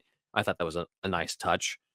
Doesn't happen in the movie, it's in which the just seems weird because novelization. if that was the intention, you could have easily done that on set. And Yeah, it's it's in in the the novelization too, novelization. yeah. Yeah. And then she does wound Matt. Same thing happens. Bullseye shows up. Then we have a different exchange where Elektra brings up that Bullseye killed her father, and he has a funny line. It's kind of fucked up, but he's like, "You gotta admit it was a hell of a toss," which is, Yeah. it just feeds into his character more versus just in the movie. He's just like, "Hey, orphan, let's play." I'm like, It okay, kind of it's so generic in comparison to that. that feels like more of a Bullseye line though. Like you got admitted it's a hell of a toss. Like that whole like that sounds Yeah, like I know, Bullseye right? to me. Yeah, that's a better line. Exactly. Yeah. Yeah, it is, and you can totally hear Farrell say that too. Yeah. Gotta admit it's a hell of a toss. Yeah. Nice. Yes. There's a lot more of a fight between Elektra and Bullseye, and it's a lot more dramatic. Bullseye does not wound her with the sai through the hand. She actually gets the upper hand, and then he uses a playing card on her. So this was in the novelization. Yeah. So when we get into that, like she's way more like she's basically handing him his ass at this point, and Mhm. then like he throws the card at her to kind of like she does a little tourniquet thing, like that's part of it too, like to kind of Yeah. stop the bleeding Yeah. and everything. And It's more dramatic. yeah, like I liked this a lot more, like it's a lot more visceral too, like the Mhm. whole side through the hand, like that's definitely like a harsh visual and everything, but I think this is better. Like I think it's actually closer to the comics though too. Yeah, it feels like it just feels more dramatic in the sense that you don't know what's gonna happen. Elektra, you've previously seen in the script, she can hold her own more, and she's killed people before, and so it's a possibility that she can defeat this guy, and we actually see her being close to defeating him, and then he pulls out the card, and then he turns the tables on her. That's just a lot more dramatic compared to, "Oh, she's gotta go up against Bullseye," but she's only really fought Matt and a bunch of sandbags, and then, sure enough, Bullseye wounds her, and then he wounds her again, and then he wounds her again, and then he kills her. It's like this. It just feels like this long, drawn out, excruciating scene of her getting killed versus the drama of the back and forth that plays with our expectations that we have in the script. Definitely. So Electra's last words are thank you for helping me see. This was like a really powerful moment. Yeah. Definitely. Mhm. Yeah. Yeah, different And last words on this one, which is again playing off the C thing as well. yeah. So in response to Daredevil's, people ask me like this is going on to the to The like church. Daredevil at the church later, after her death.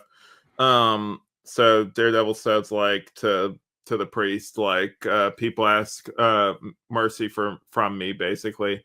And then Bullseye is supposed to say, "Good line. Can I use it?" Like I like this Mhm. whole he feels more like Bullseye here. Like I Yeah. like that line. Like that was such like that's a trailer moment right there. Like I could definitely see like him saying that, and then the follow up be like that tag of him just being like, "Good line. Can I use it?" kind of Yeah. thing. Like I could just Mhm. totally hear Farrell saying that and delivering it kind of like that. Totally. Uh, yeah, and then Bullseye explains that he found Daredevil from the blood trail. Mhm. Yeah. Yeah. So Um, it does explain how he got there, which I didn't really thought about until we get to until I got to the script and I was like, oh yeah, he kind of just seems like he just shows up at the church. But I guess like, you can kind of imply it, right? You know he's been wounded, and you do see the blood on the ground, so yeah. it's not too much of a stretch. But I just hadn't really thought about how did he get there until we got to the script.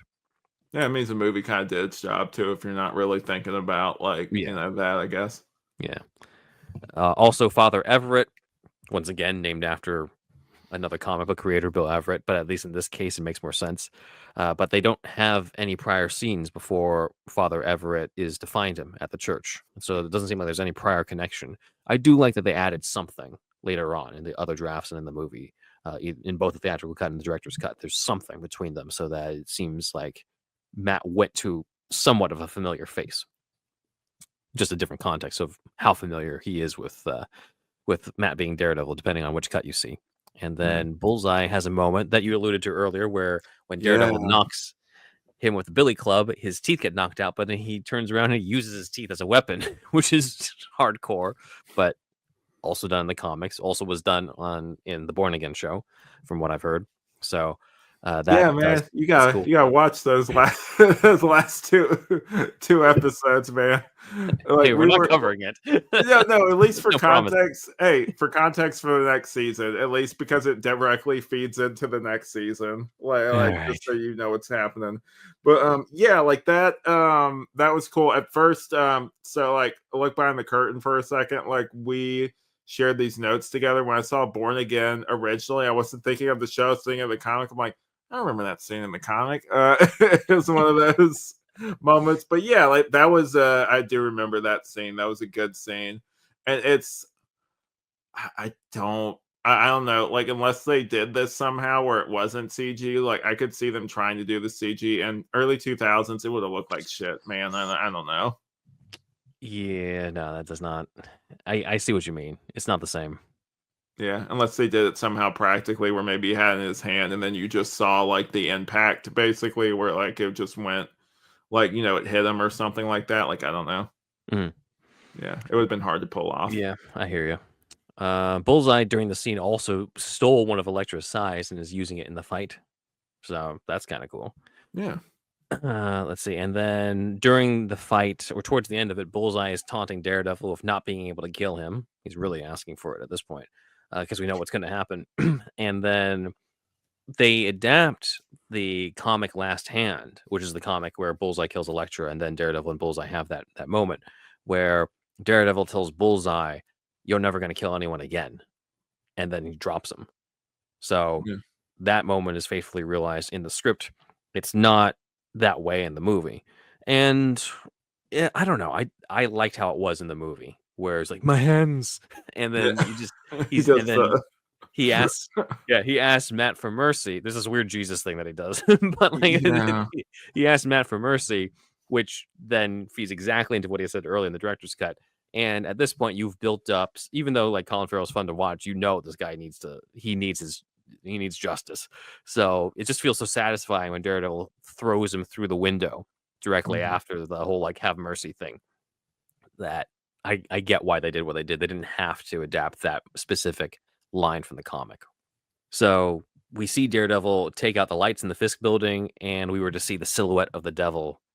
And that's when Daredevil says, "Time to give the devil his due," which I was like, oh, that makes more sense here, or feels cooler here than when he says it to Quesada in the director's cut, which is much earlier.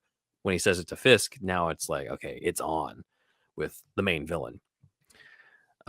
Other major thing that happens here is that the whole part of Matt Murdock getting revealed to be Daredevil is not in the script. Daredevil goes completely, he's completely masked the entire time.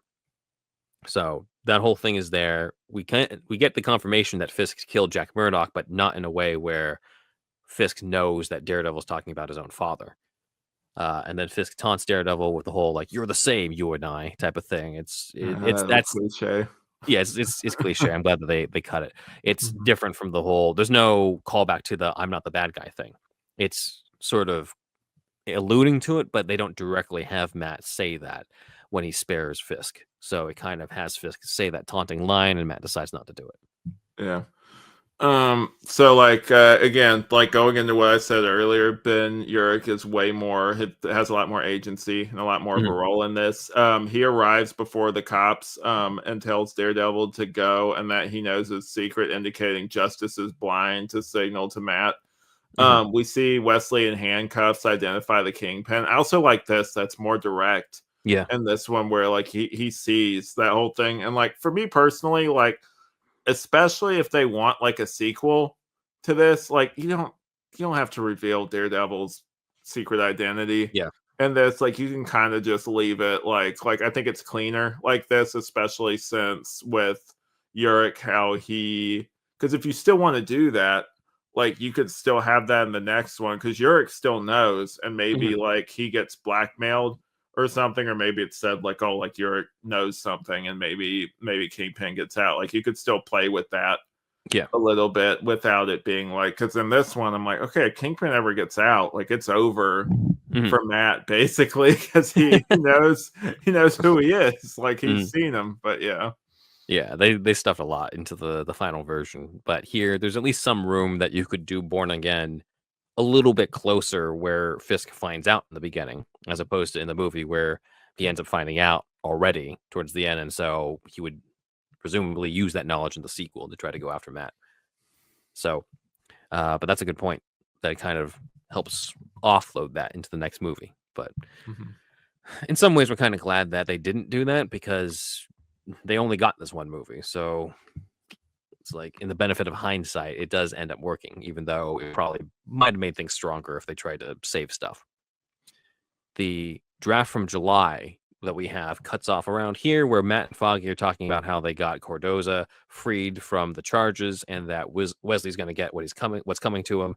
And that's where it ends for you guys who are reading this online. But thanks to Nolan Moore, we have the October draft that is complete and goes afterwards. So we see Wesley arrive in his cell in prison only to find Fisk there, with Fisk asking to tell him about his plea bargain. So I don't think Wesley's going to survive past that scene. Yeah, I thought this was better. Like this, you thought the other better? one. Sorry. Oh yeah. I thought this was a better way of conveying that. 'Cause in the other one, he's just in the cell right next to him. I think it's so much more powerful in this one because he's like, it's this big looming shadow and everything in there. Like it's just much more ominous and everything. Like how they do that. Like I kind of wish that they had just preserved that in the final movie. Like have him be in the cell with him. I admit it did remind me of Batman and Robin, when Ivy's in the cell and then Freeze shows up and he's like, "Winter is coming." It does. It gave me, not that it would have been played off the same way, but I'm like, oh yeah, I know that beat. Yeah. Then we get the hospital room where Bullseye's in the body cast just to reveal he's still alive, and he kills the fly. Looks like that was always going to be in there. And then there's a note here in the October draft that says a scene to be written where Matt walks alone. Presumably, that's when we would have seen him walk and gotten the necklace from Elektra that we see in the movie. Because outside of that allusion to that scene, there's nothing else that indicates Elektra's still alive in the script. It kind of just seems like she's dead, and then that's it. So I thought that was interesting. Moment. The what? The Phantasm moment in the movie where it's just like he finds the little like necklace and everything, kind of like in the Phantasm at the end where he finds that in the cave and everything. Yeah, no, it's totally like that. So I thought that was interesting that maybe he wasn't thinking yet about Elektra getting brought back, even though that does happen in the comics. Maybe he was trying to save that, but then somewhere along the way they're like, yeah, we should allude to it that she's still around, and then we'll do this Elektra spinoff. Yeah. We still end with Ben Urich with a story, except in this version, it's a moment where instead of him typing, I think this is right out of the comics. I'd have to review this one, but he has it all printed out that Matt Murdock is Daredevil, and he brings up in the voiceover that this article is his Pulitzer Prize. Shame no one's ever going to read it, and then he burns the article with his cigarette, and then he walks outside, sees Daredevil, tells him to go get him, Matt. And Matt knows his identity is safe, and then Daredevil disappears into the night.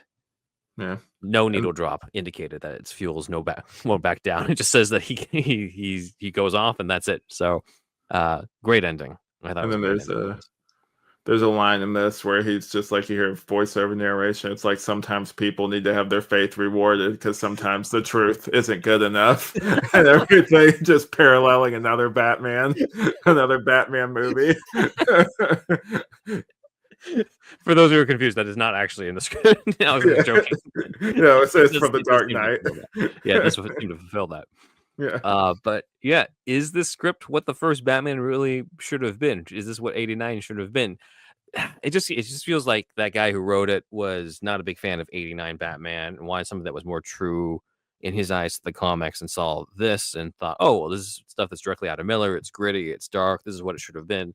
But it's like, it's so rooted in Daredevil mythology. It's tough to say, but it is mostly about 96% of it in terms of the original vision, is what they should have stuck with for the actual Daredevil movie, I would say. So there's some stuff that we agreed, like they didn't need this, they could have cut that. They still need to fix that playground scene with Matt and Elektra. But overall, when you see the original vision, it just improves all this so much more. So maybe, you and I, we see the theatrical cut in 2000, 2003 or so, and we're just like, okay, like we liked it at that time, and then we see the director's cut, I'm like, oh, this is so much better. And then now we read the script and we're like, oh, that's even better than that. Yeah. And it kind of just shows how things get changed in the process. But that's why we have the show where we get to dive deep into that. Yeah. Yeah, like I kind of agree with you with that whole thing. It's like 89, like I don't like, it's like I said earlier, he's just kind of trying to trace it back to, like, I think it was like one of those just clickbait kind of things. Like I don't know. Like it might have been one of those things where maybe it's closer, but I'm like, it's like different kind of, it's like apples and oranges here. Like it's kind exactly. of it's a whole different thing. Like I don't know. So yeah, that is pretty much our verdict on it. It is better than the final movie. It still has some stuff that we're glad was changed, but overall, it's better than the final movie. Definitely check it out if you're a Daredevil fan and you're curious about how things were originally with this vision before there were budget cuts, before there were studio notes. There probably were still studio notes on this one, honestly, but you get to kind of see how things were originally envisioned. And that is superhero stuff you should know.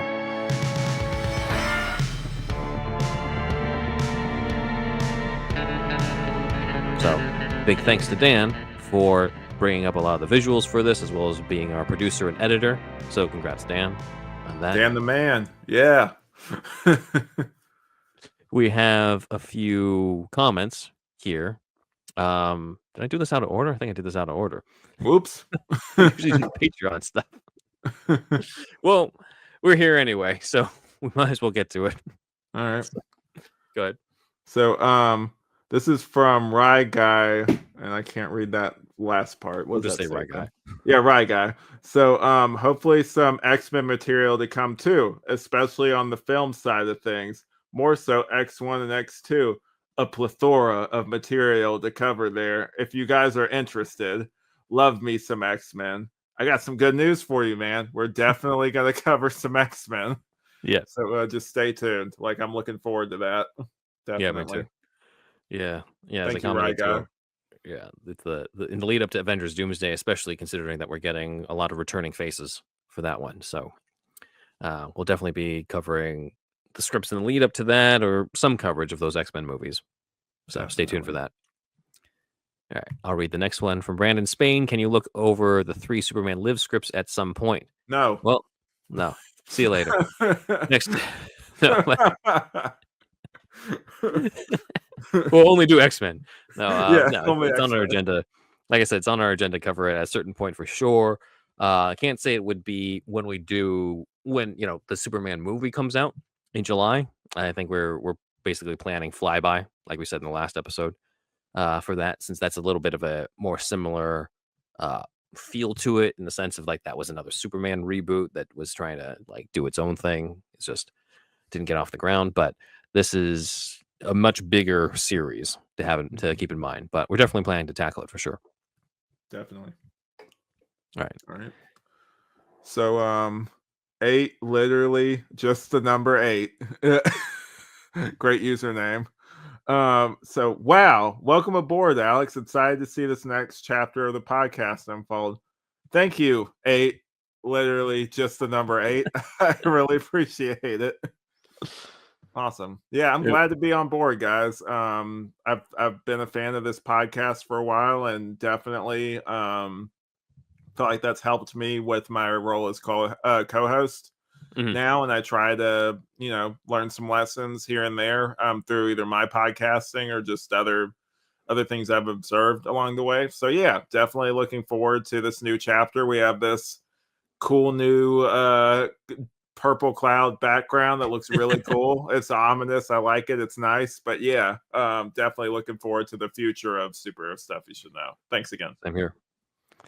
All right, and over to the Patreon patrons. So I'll have you read off the Patreon patrons, and I'll read the other supporters. All right, here we go.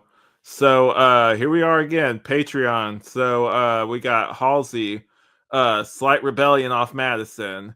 Alex of the What Mean podcast. I know that guy. What an asshole. Choco Milk. Super Infra Man. Jeffrey Scott Richards. STCT Productions. Nick Noir. Renee Valdez. Derek Osborne. I wonder if he's related to Harry Osborne. Jason Price. Rebellious Monkey 98. Awesome username. Cyber 6. Devin. Benjamin Vega. And Nolan Moore. Nice. Who helped us out with this one. So thank you, Nolan. Thanks, buddy. Yeah. Thank you to all the Patreon patrons, and thank you to our other supporters, including Matt Herring, rest in peace, Leander Nicholson, Neuverse Creative, Triple Threat Comics, The Bat Feed, Aaron Quinn, Logan Wood, M. Garcia 5159, Rob Ailing, Robert Schumann, Sparkageddon, Cookie Noms, Elijah B, Shamrock Balls, Ian H, Walter the Wobot, John Wells, Rye Guy, hey, we just commented, Jackson Putnam, Tway N, Stagebat, W.Media, who we're going to address in a bit, Paul G, Sean Willits, and Ruben A. Thank you all for being supporters on here. Go over to patreon.com/c/superhero SYSK. Yes, that's a new URL. We are rebranded as Superhero SYSK.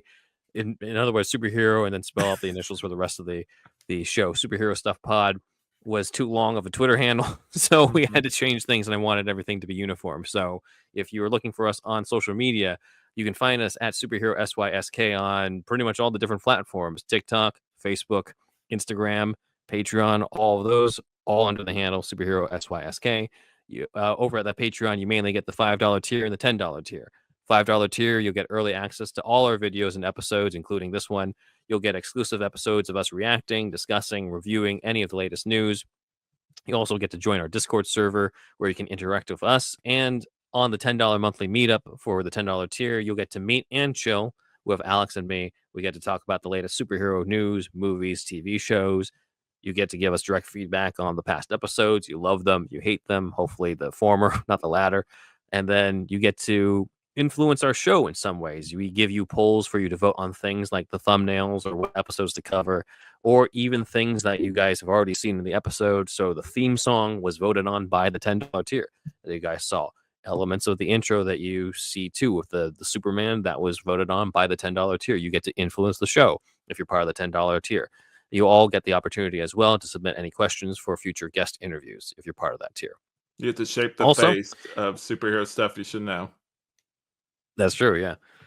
Also, we have the opportunity to package different episodes on Patreon that I've discovered. So we are selling different collections of past episodes. Ones that, if you have missed Andrew on the show as well, you can hear a lot of our past stuff if you're part of the $5 and $10 tier, but you also get specific deeper dives in these collections. So we have the deeper dive collections on the Tim Burton Batman movies. That's for $5. Another one on the X-Men 97, led by Andrew. Another series all on the Penguin show and some other stuff involving Penguin, led by me. You can just buy a one-time package of those episodes. That money will be donation for us, and you get benefit of past episodes and a whole series of what we recorded at that time for those deep dives. So check those out at patreon.com/superhero SYSK. The money you pay for Patreon right now does not go to our pockets or spending on batarangs. Sorry. But it goes to paying Dan for the work he does for us, the wonderful work you saw in the intro and the outro, and a lot of the editing. It also goes to the StreamYard subscription that we're using here that enables us to record this way. So once again, please follow us on our socials, Superhero SYSK, Facebook, Twitter, Instagram, Patreon. And you can contact us on our new email at superherostuffyoushouldknow@gmail.com. So thank you very much. Let's go into the final plugs. So, Alex, why don't you... Oh, actually, sorry. Let's look at W.Media, one of our supporters. He did this fantastic art for Trial of the Incredible Hulk. We wanted to make sure we highlighted that, especially because Daredevil's in this, the first live-action Daredevil, Rex Smith. So, thank you, Joey. You can check that out at W.Media on Instagram. He's also selling a T-shirt of this. I saw. With this design on it. Yeah, you can get that. It's he's got like a link to like his TeePublic and everything. I've been talking to this guy recently. This guy's cool. I like him. We've been talking about like our different fandoms and everything. So yeah, that they should have made this the box art. There's the Punisher 89 movie. Mhm. They have I have the Blu-ray, and on the inside it has kind of like art like this on the inside of of the Punisher. It's kind of this kind of style. I'm like, Nice. they should have done something like this, like, Yeah. But yeah, cool stuff. Sure. Awesome. Nice. Over to the plugs. All right. So, we have flashbacks. That's my Flash rewatch podcast, where I review every episode of the CW show. Recently, once this comes out, we'll probably be further into season 2. But anyway, I had the opportunity recently to interview the VFX team behind the CW Flash, where I interviewed 8 people. That's right. That was my biggest interview panel I think I've ever did. It was a fantastic episode. Ben helped facilitate that, and then thank you, Ben. And then I think I did you a favor by not being on that one, because then that would have been another person. yeah. And then Jacob Patrick helped bring on a lot of he also worked with them, but he brought on a lot of his VFX team with him on there, and I got to interview a lot of them. That was such a fun time. Will came back for that one. And so like it was me, Will, and Brady. If you heard earlier, Chocolate Milk, that's Brady. He helps co-host that show with me. So yeah, that's a great episode. Go check that out. We had a ton of fun. Definitely got into some of the behind the scenes stuff you may not know. Like for instance, they cheat with when they depict the Flash running. They don't actually. They tried a way where like his feet. They tried a way where his feet would touch like this, and it didn't look good. And so they just do this kind of thing like really quick, and it works. Like they had to like find like a shorthand cheat to make it look good for TV, which you wouldn't know unless you watch that. There's a lot of like tidbits and stuff like that you'll learn when you see it. But anyway, moving on from that, I have Night of the Batman that I co-host with my wife, Amanda. She will tell you that is her show. She is right. And yeah, so we do that show together. We're planning on covering the Batman Damian storyline pretty soon, where it has Professor Pig and all that stuff in there. Like that's going to be one of the first ones we cover. And then if you're a fan of my wife like I am, we have the Review More Girls that she does with her cousin, where it's also another rewatch podcast where they review every episode of the Gilmore Girls. So definitely check that out. They bring in they're both big fans, but also that is a show about family, and they bring in some of their past family like anecdotes and stuff like that kind of relate to the Gilmore Girls and everything. So it's definitely like it's a great show. Check that out. And then I also have some other ones like What Mean will eventually come back. That's more of a vague general show. For earlier you saw me saying Alex of the What Mean podcast. That's how me and Ben got connected, so there's that one too. And then Tangential Exchange, me and my friend just kind of drink, trip, and hang out, and kind of try to make each other laugh. So that's my most laid back show. But anyway, I think I've gone over enough podcasts here. I'm going to go hand it over to Ben. Ben? Yeah. I've only added to your addiction by adding this podcast to your roster. So it's never enough. You're welcome. Yeah. You can check out my work at Neuverse Creative, where we did 2 different versions of Batman Forever with Batman 3 and Batman Forever the Schumacher cut. These are audio dramas I adapted myself from the original scripts for the film, containing the full Bruce Wayne subplot that was deleted. The whole reason why people want the Schumacher cut was for this Bruce Wayne subplot. So we performed it twice. The Batman 3 version does it in the Tim Burton style, whereas Batman Forever, of course, does it like the Schumacher movie. And I not only wrote, but I've also voice acted in both as Michael Keaton in Batman 3 and Val Kilmer, rest in peace, in Batman Forever. So Michael Keaton, Batman 3, Val Kilmer, and Batman Forever. So you'll be hearing me as both versions of Batman and other upcoming stuff, but that's what we currently have right now. And I look forward to the upcoming releases. In the meantime, you can check out my original work. Check out Alter Ego. This is a mix of Batman No Man's Land with X-Men, The Departed. 5 families of supervillains take over Detroit, and our main character goes undercover as a henchman to eliminate them one by one. The first 2 episodes or 2 issues are on Amazon, and you can also get a variant cover of issue 1 done by Alex himself that we see in the middle there, doing a variant of the Saint, one of the Five Families villains. So very nice, Alex. And then you can check out my manga, Musashi and Son, based on the real life samurai Miyamoto Musashi and his adopted son. This is like a samurai, Batman and Robin, as they go from village to village hunting down the bandits that murdered the boy's father.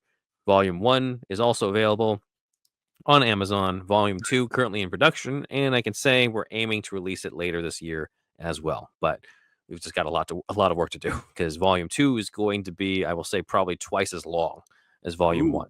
Nice. But yeah, the link is in the description below to my Amazon author page where all of these are available. You can also get merch for both comics at TeePublic. I'm currently wearing my Musashi and Son one, so that's currently available. Probably can't really see it very well. There we go.